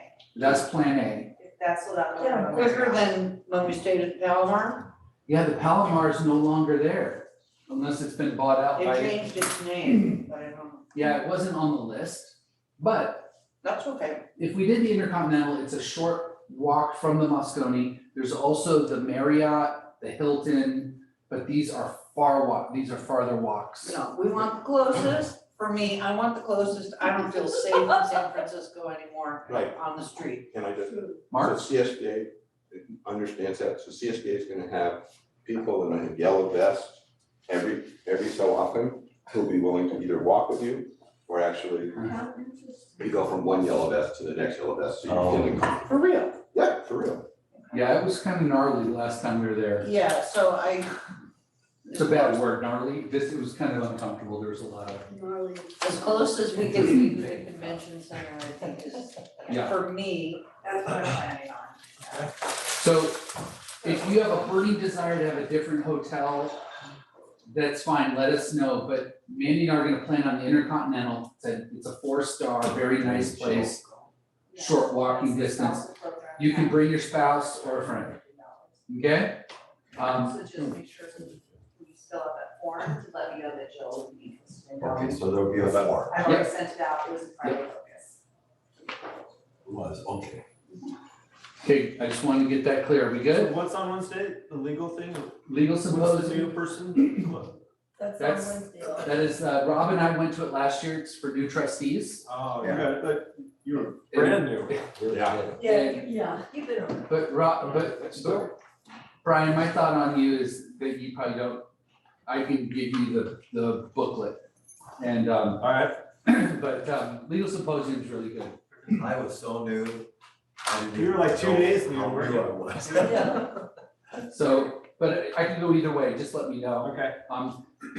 All right, everybody, thank you. Thank you. Alright, cool. So you want us to fill out the form from Friday Focus? Yeah, exactly, although right now I just got kind of a basic head count, so I know yours, I know Chris's, Eva, I'll wait on and hear back from you.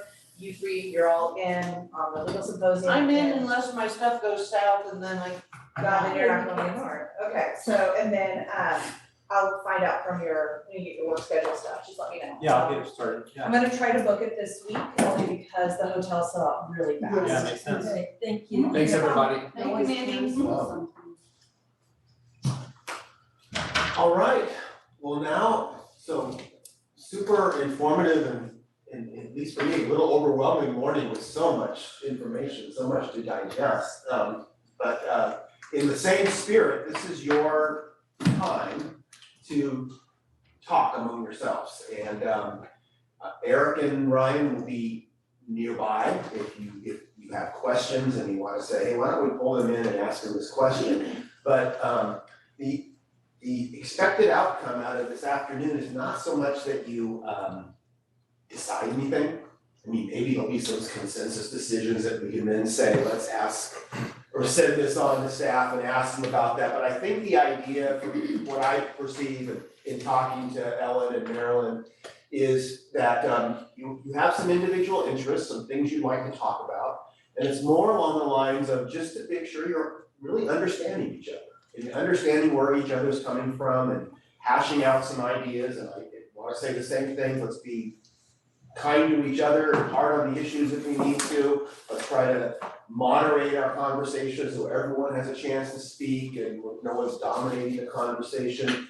But I don't think we're gonna come to conclusions about anything, but I think we can, hopefully, you all can understand each other about what you're interested in, where you're coming from, what you think the direction of the board might be on some of these different topics, and just be able to discuss freely. You know, in a situation where a normal board meeting is probably a lot more difficult to do that. Because you have agendas and public and staff and here, I think the idea is to just be able to discuss some things. And in that interest, I know that we were scheduled to end at 4, I'm committed to us doing that and earlier if possible, but it really is up to you as far as the discussion.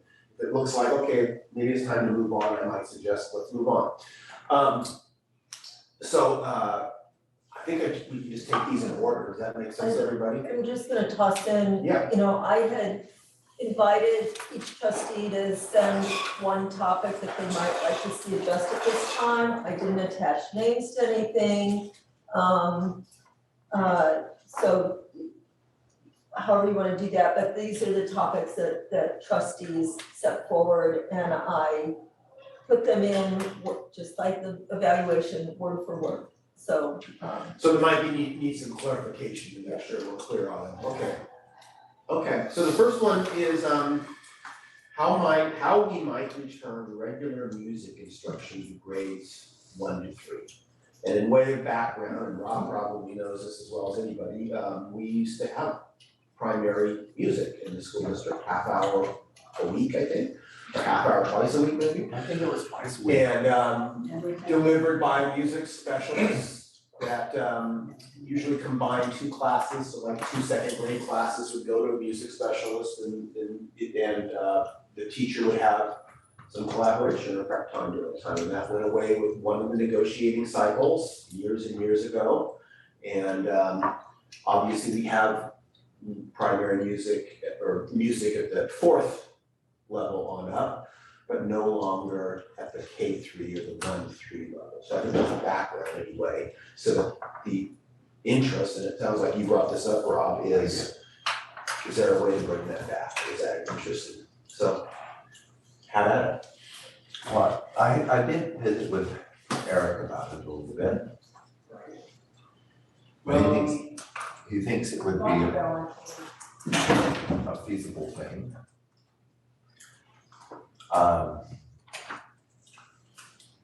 I have visited with both Katie Bramante and Bryn Bilkey about that. Katie's big concern to me was that as she had been working with middle school choir students, and even before that, when she was teaching band at grade school level, she found that kids were having a harder and harder time matching tone with their voice, especially in choir. There's a deficiency there. I remember, and it was actually one class at a time. I remember in teaching 3rd grade, I'd have my class go to the music specialist twice a week.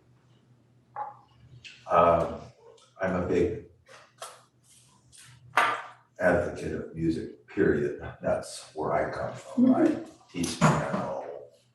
So would that be prep when you? Well, and Eric, now I hope I'm not speaking out of turn. Speak So we can come in, or he can come in. yeah, you can always. Well, he and I were talking about it, and he thought it might be a real nice thing to offer, owing to the fact that the teachers in the elementary level are going to be having to learn all this new stuff. And that it might be a nice prep time for them. I was willing to say, well, let's, because 4th and 5th grade at elementary level, library is not a prep. No, you go with, they do. You take your kids to the library, you're with them. And I never had a problem with that. I would help check out the books so that the librarian could service the kids, right? That was a natural shoe-in for me, right? So I was willing to say, well, it doesn't necessarily have to be a prep because I'm thinking of finances. But Eric was saying, oh no, I think we ought to consider making it a prep so that elementary, the primary teachers have more time to work on, acquiring the new curriculum that they're going to be getting. So, well, and then as a musician, but also as a parent who's had children learn music, I just find it to be such an enriching thing. So that's my spiel. I think it's very valuable, and I'm totally in favor of music. I'm just gonna wear Ryan's hat here though, because I don't know if we have music specialists in our employ. And if we did do that at all of our elementary schools, how many music specialists would we need to hire? Oh, yeah. And what would the cost be? It'd be big. Here's another piece. When I worked at Sunnyside for the first 15 years, That's a day or two ago, Rob. the first, I don't know how many years it was, they had a music teacher at Peck campus. Yeah, They did too years ago. yeah. So, you know, things change and all, but I sure like it to be brought back. Well, who's doing the 4 through 6? Is that a specialist who comes in? Yeah. They have, many of, I think all the specialists go to, like, one specialist will have the coastal schools, and another specialist will have some of the cities. Yeah, it's kind of run the way elementary PE is run, very similar. Yes. In that a specialist will be assigned to 2 or 3 schools, different days. of the week. Itinerant and, you know, full-time FTE and full-time teacher under contract, but traveling to school, from school to school. And part of the, when the, you know, it's probably a dozen years ago, 15 years ago, when it was lost at the 1st to 3rd grade level, it coincided with the class size reduction laws, which require K3B and 20 to 1. That's edged up since then, of course, and just the need, the kind of things Ryan was talking about. It was a negotiated budget cut. It was negotiated with the teachers union to say, let's keep the 4-6, reduce this as a way of saving some money. Because it, you know, it's an FTE, at the time, it was probably 4 FTE. And at one time, it was probably more than that to do. That's just the background I know. So I don't know where you are now in the district. Rob, It's would you been be a few thinking years. this is choral music or instrumental music or what? Let's see, at K, well, it was K3, but 1st through 3rd, it would be all vocal. I think the way they used to do it, and I think they still do it, 4th grade, they introduced recorders. I taught my own class recorders. And in 5th grade, well, now I guess they do guitars or something, you know, it depends on the campus, but I remember 4th grade was recorders. They'd have a little recorder. I remember those times. Oh, yeah, all our kids did that. So my initial reaction was to write down these words, linked student achievement. And because that's what we're trying to do, close each year. And so I thought I'd just throw it out there, but before I threw it out there, I went and looked it up on the internet. I'm sorry if I was not supposed to do that. And Marietta School District had this same question going on. And one of the things they found was studies show that high arts, low income students are 3 times more likely to have earned degrees than low arts, low income students. English language learners from arts rich schools are significantly more likely to attend college. Yes. So if it were to come about and if we had the money and if, I think we could also say it's valuable student achievement, which Yes. I can cross this off my list, Rob. Yeah. So that, what I was gonna bring up, scientific studies show that learning music is like learning a foreign language and it gives you additional smarts. And so our school, when I was teaching, there was known as the music school. And then a principal came and took it out. We'd get an assembly and K through 6 would all sing together. I was in a teacher band and I played the guitar for the school. And it unifies the spirit, but I know we're not talking about unifying right now. We're talking about individual teachers having this resource, right, for their classes. So yeah, I definitely support that, and you could find those scientific studies supporting that it helps students learn, and that would be along the lines of fulfilling equity. So my question would be, coming back a little bit, what Errol was saying, is logistically, this would be a negotiated item for teacher prep time, which is always an issue during negotiations, is who's getting more prep time, who's getting it, what does it cost, what does it look like? So I think I would want to have a little more information about the financial cost, especially in light of, and I will preface this by saying, I'm not trying to shoot this down at all. I just would want to see in the big picture costs, where it would fit in with negotiated topics that we wanna bring forward or that teachers might wanna bring forward and a kind of hierarchy in that. So I think there would be some exploring to do, and especially as we've got, I think as a board, because we know that a lot of our staff and a lot of parents are gonna really have a hard time with this one-time money as it goes away. And we have got to keep, reminding people that that we have a lot of one-time money. So how can we incorporate all that to be able to make this happen? Foundation support from the foundation, Well, is they support the the funding from, I think, there's a bill that was passed, right?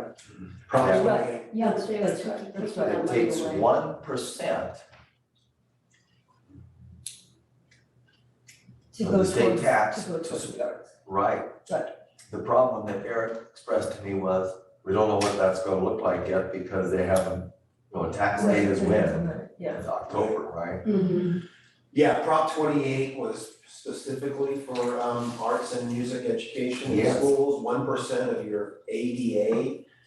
But I think they already realized the budget shortfall. It's not for sure yet, and they probably haven't done regs for how that's gonna be distributed. But that's a funding source, you're right, that's what it's intended for. So is that the same as one time? I don't No.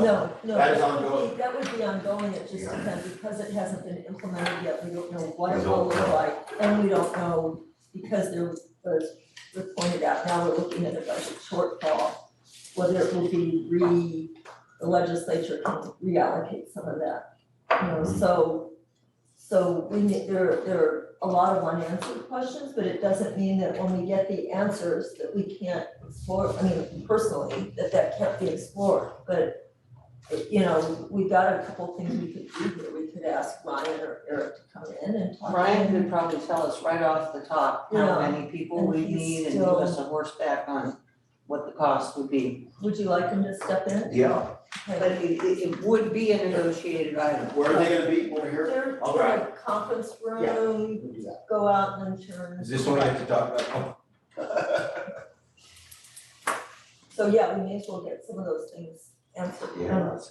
And not in a way that shoots anything down, but it just provides additional information. I sure appreciate this, thank you. No, Gee, Rob, is your concept here specific to music or are there forms of art as well? Music. Okay.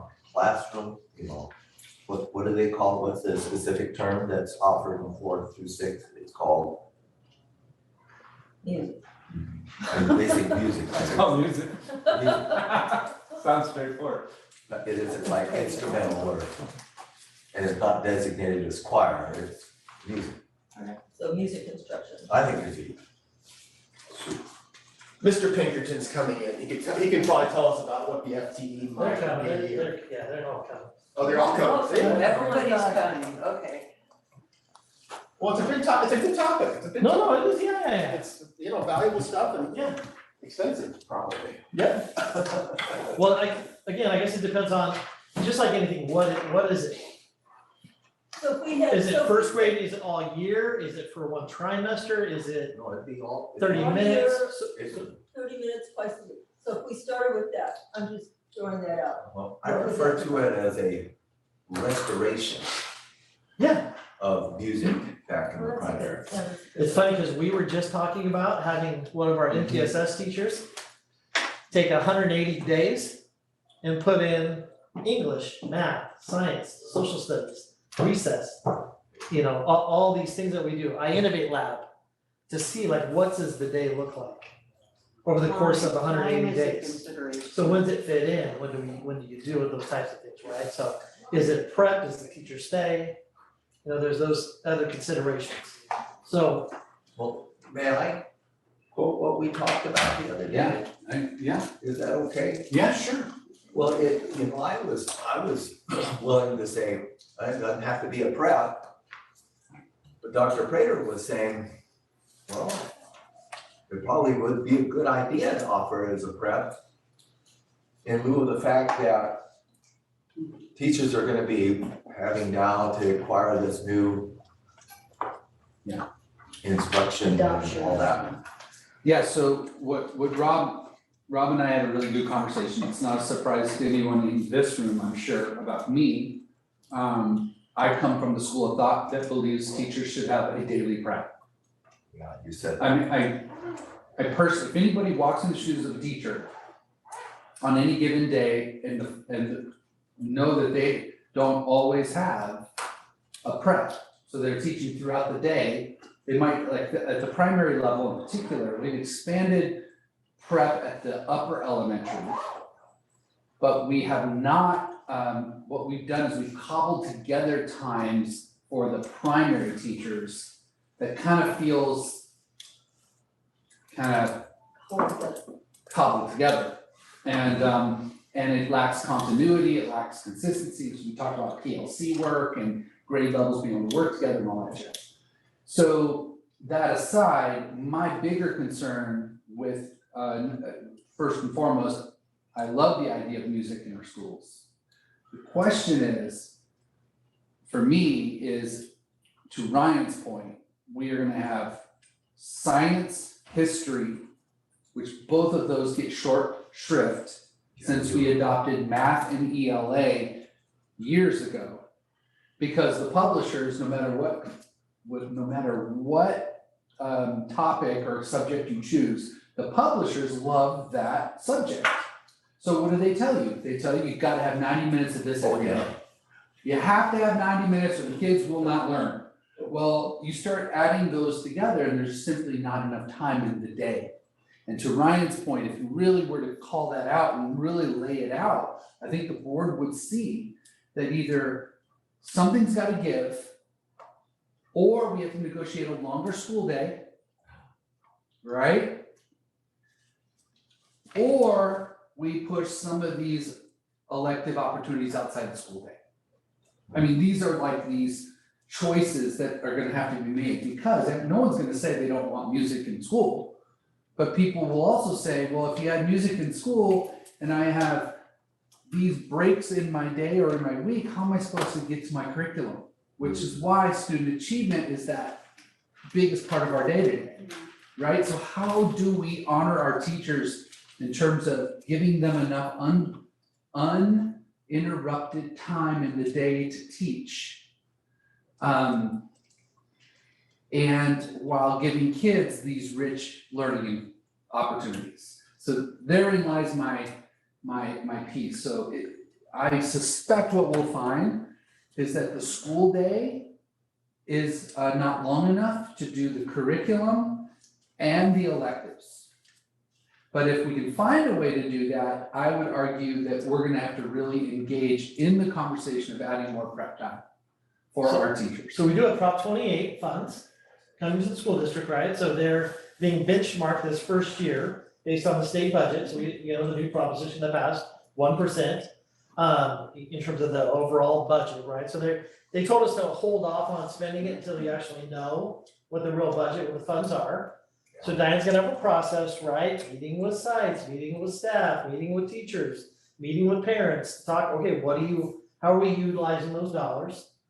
Art, music, choir, right? So It's a wide list. and again, we already, politics, like I showed before, Digital arts. we already have the children's creative projects people that come in, and I've done painting at CL Smith every single year for the past 20 years, so we could use, are we using these funds for that, or there's something that I think it's coming in terms of what we can, how we can do it, but maybe it's choir for a trimester and then art for a trimester and something else potentially, right, utilizing those funds.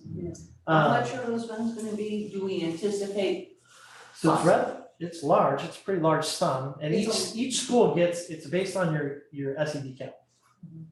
It's based on your whole school population, and then you get a bump for every SED care that you have. So our Title I's will benefit. Our Title I's will benefit, but even when they benefit, the CL Smith, and these numbers aren't solid, I think they got about 70,000. So they're gonna get maybe 70,000. So it really behooves them to combine their funds if they can. And so that's something that we'll work on as well, like how could a CL Smith and a Hawthorne share, and then, somebody goes back and forth, or even a group of experts going around to a couple of different schools. There's a few ways that we can do it. Obviously, the middle schools and high schools are getting more money. So they're waiting, the other part too is they had this proposition that was passed, and then they didn't give you the rules. Yeah. So it says, 70% has to be spent on staff. Well, what's that mean? District staff? Consulting staff? Like what, so I'm assuming it's district staff. Yeah. Stirs and purrs then, right? So then you're, Consultants are not staff. but, so yeah, independent contractors, those types of things. So there's still some wiggle room to figure out kind of what that looks like, how to, how it ties in. And your certificated staff, what are you budgeting that at, 90,000, 100,000, I've been away a long time. And per FTE. Yeah, it's More probably than like 80, 85, yeah. Is that burden? That's totally. That's everything, yeah. New teacher. A new Yeah. teacher. What about the foundation being Replacement. staff? Yeah, foundation would be another partner, as we kind of fill in the gaps. One of the things that I was taken to our previous conversation, this morning I got an email from a choir teacher who feels like we put great resources into band, but not into choir. And we're not putting it into our elementary and our primary years via choir. So it's hard to build a choir program. And then she heard that we're spending money on these creative consultants in these after school kind of,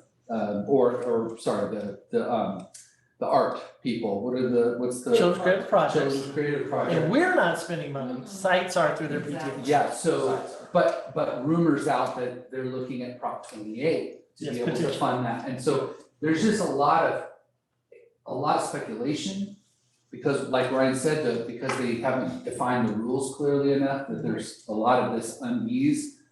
Point I'm making is once the process is completed, it'll be run by Lisa, so Diane's setting it up, and then Lisa will run it through. But there's already 5 or 6 groups competing for that money in a process of key stakeholder groups. And to answer your question, Rob, that you put forward about primary music and the restoration of it, that certainly will be a board decision. Just know there's a stakeholder process, because it's not just the performing arts, it's visual, digital, fine. So it's like this broad swath of arts and all these key people who are gonna say, wait a minute, Which is cool. wait a minute, why would you do that and not this? So just getting this kind of laid out this coming year, this will end up in our LCAP at some point, I imagine. But point I'm making is, will the foundation be able to augment? Probably. But it's gonna have to be a compelling program that impacts all kids, right? And we have to be careful of thinking the foundation's gonna fund everything that we come up with, right? So the stock market's not doing very well right now. They're not making a ton of money, right, on their investment. So they're very donor driven right now. They're relying on donors for these programs they're doing, right? Not the money that seed money they have in the stock market. So it's tough, right? It's tough work, and they have some great programs that they're innovative. Next gen now, and all those. So we just have to be careful of. We have to be cautious when we say. Now, the good news is we have a funding source. that's an ongoing one. Beautiful, right? Prop 28, in this case, is beautiful for that potential purpose. It's just, what's that look like now? So I have a couple of questions. One is, I don't think, correct me if I'm wrong, but it's my understanding that we can't use foundation dollars to pay for district full-time salaried employees who belong to the district. We can? Yeah, they pay us back. We pay for the employee, they reimburse us. Okay, They do that but right now but again, Innovate, For what? for the Innovate. So if the foundation funding goes down though, then that could be a bit, that person would be in line to be laid off unless we Or move take to over. another. Okay, so the other question I have is, or comment, I think this is a good as we know more about the funding process, implementation of the proposition, as well as going into negotiations in so that, that timeline may match up a little bit to keep us as a district interest, if possible, and how to use that, as well as the prep time, all those things that go along with it as we go into this discussion and the LCAP. And this should be a wonderful celebration, Prop 28. But the way they designed it gave districts a wide berth of choice making, which then becomes a duel between special interest groups. At all levels, at K-12. And they're all compelling. We get to make a call on the best use of those funds for kids. At the end of the day, I'm gonna try my best to give you a great recommendation based on that process and the feedback that you've given me. And then I'll bring it to you, but there won't be an easy way. This won't be one of those decisions where people go, yay, everybody's happy. No, it'll be, I can't believe you're doing this and not that. Yeah, it's gonna be that. All right, thank you. All right, guys. Thank you. But for the set, does that answer your question, Tom? Do you feel, or does that answer your question? Off the top of my head. We'll see what happens. For elementary. I would have to sit down and figure it out. Yeah, you probably Probably all classes now, not so already used to. Four FTE, Four FTE. I have 4 full-time staff. It's more or less. One for once a week. Yep. If it was twice a week, I'll use maybe more than that. Well, yeah, kind of like TE. Yeah. Four. And then is it TK? Is it K also? Is it like where, there's all those First things that go into it. Thank you. Yeah, probably four teachers. Any other on that? No, I think it's good. Well, good, it's good to get that out there, it's good to. Yep. Okay, item number 2, and I may need some help clarifying this one. Transparency in the specific area of parent education / training with specific regard to the LGBT issues and laws that pertain to them. So transparency, We know, we've had Okay. discussions. parent education, so we're not talking about student education or staff training, parent education and specifically about gender equity issues or gender issues, so there's the topic. So I brought it up with, and we have not confirmed, but Rob, can I say that number 2 is something you were also interested in? Okay, so we both brought it up separately. And we're interested, we know there's great transparency in this district. But in addition, there's new things happening that need also to be revealed. And in particular, the laws that pertain to families, and I'll give just one example. So, and there are others.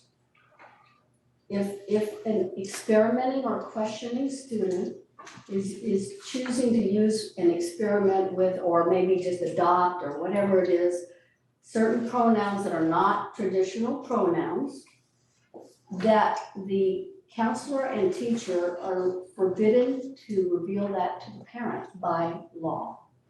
And so these laws apply to all parents, not just abusive parents. There's no separation there.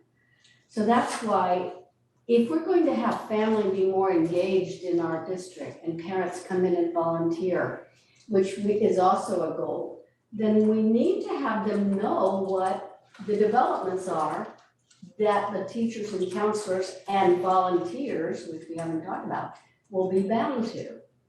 So they have to have this education that the teachers received last year and the middle school will this coming, but the secondary last year and the middle school this year. The education of just what the state says regarding these issues. And I gave one example, but there's others. And so that the idea is that isn't happening, that parents aren't aware of that right now. Right, they didn't know about the gala training, that's just a starting point. Nor did really the board until I brought it up, but anyway, so the laws actually the laws from the state do not encourage transparency in these issues because there are certain things that the school is not to reveal to the parents. So Eve, do you feel that that's something that could be addressed when we spoke earlier today about the family life? Family life? And I asked So about that. Could you I ask think Dr. that- Prater to come in? I think that's gonna be a great Yeah, that thing. could be. We already touched on that, I asked about that. Yeah. So you wanted to see what first? That's definitely something that I was hoping for. Mm-hmm. So, And in the past, again, just background, but I've been gone a while, the family life night information was really about sixth and or seventh grade health curriculum.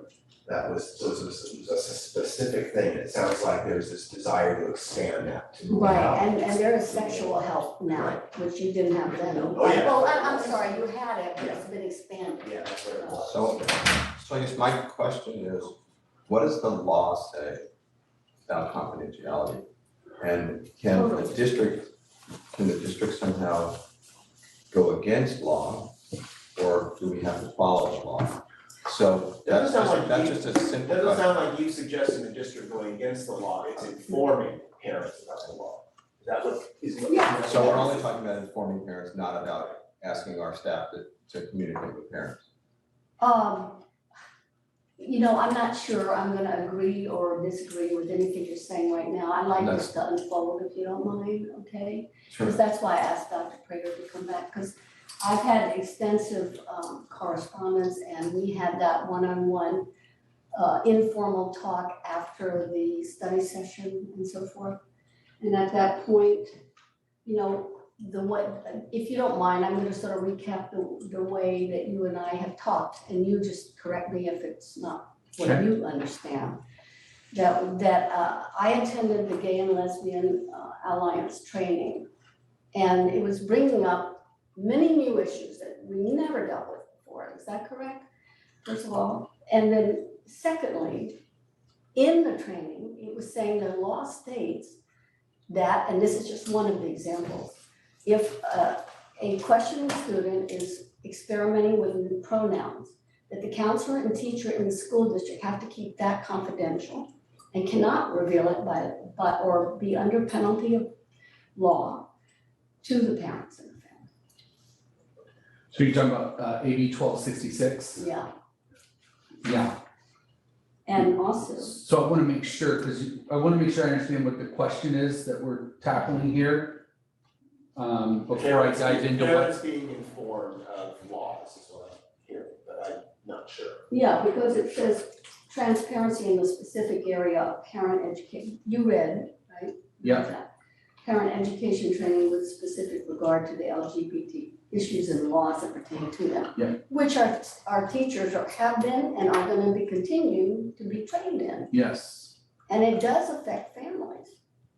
yes, I think it could. So what's your question? The The question? question is, for you in particular, we talked about having a parallel training by gala for the parents. Yeah, And at the time, you thought we could fit it in, and then you realized that we couldn't fit it in this year, and you Right. said next year. right. So I would just want to know how we could hone that and make sure that it would get done and. Yep. Yeah, so if you, when you adopted the LCAP for next year, there was 2 or 3 lines in the LCAP under parent education or parent engagement. And in that, what I had my staff do is take, because I don't want different trainers. So if we're gonna have gala, training up our staff on issues related to how to navigate issues among their LGBTQ students. Then to Eve's point, what we did in the LCAP is we included that again this next year for middle school staff because it is an issue. And with that, we're gonna do a parallel parent education series with Gala, with cultural creations, Sandra and Pedro. Sandra Saruf and Pedro Arroyo, they're currently working on diversity and equity issues with loams and lambs. So that's in the LCAP. So both Sandra and Pedro, as well as Gala, will work with us on a parent education series that parallels it. It'll be appropriate for parents, just as their training of staff will be appropriate to staff.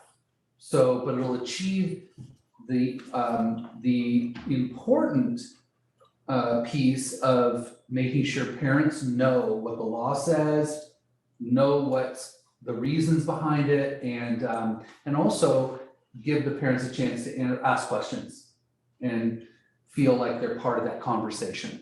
So are you saying that they will both receive trainings, but they will not necessarily be exactly the same? Correct. They won't be the same because the trainings are different.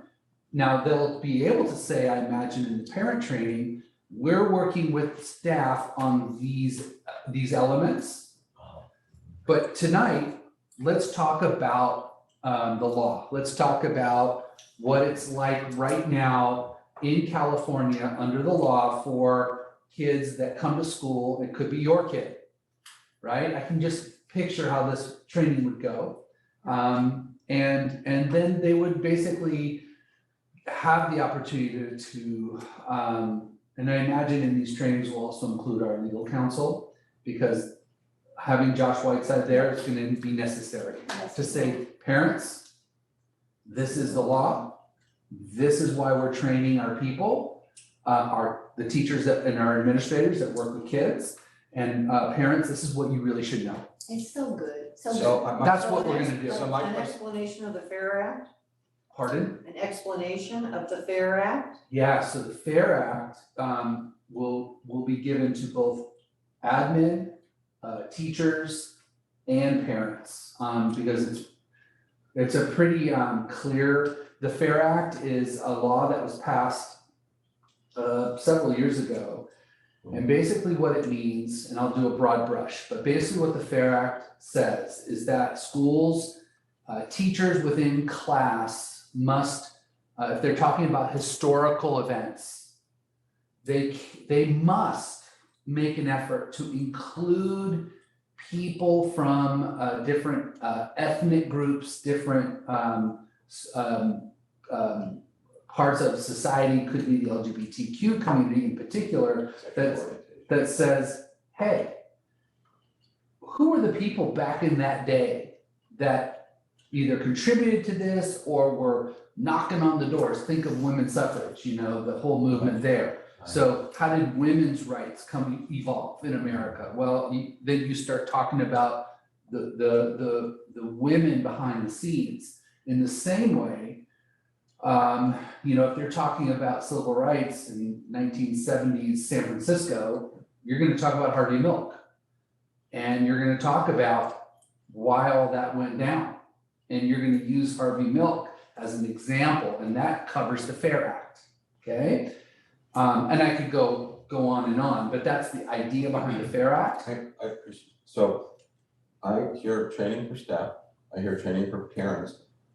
I sort of heard that the FAIR Act, as I asked earlier, I think that staff is mandated to keep it confidential. So I'm thinking that I need the training as well. So maybe the board needs to train me, because I don't even have the data to even have this discussion. Right, well, doesn't Josh What do you and Doug Heumann, however it's gonna come back and Where? train us? They were supposed to come back regularly, weren't they? Yeah, so Okay. actually, the San Luis Obispo County Office of Ed, that particular group, we did a training last year on the FAIR Act, as well as a variety, AB 1266 was part of it. There was about a dozen board members that came. They were all invited from the county. I think we were unaware of it. Yeah. No. Either that or conflicted or the, What was that the notice called? was extremely short. I'd have to Because pull. I'm trying to think why I would have missed this conversation. Yeah, no, it was, It was highly public. it was all over the place. But there was, I wanna say it was, County office. I wanna say, Mark, you were there, Ellen was there, One moment.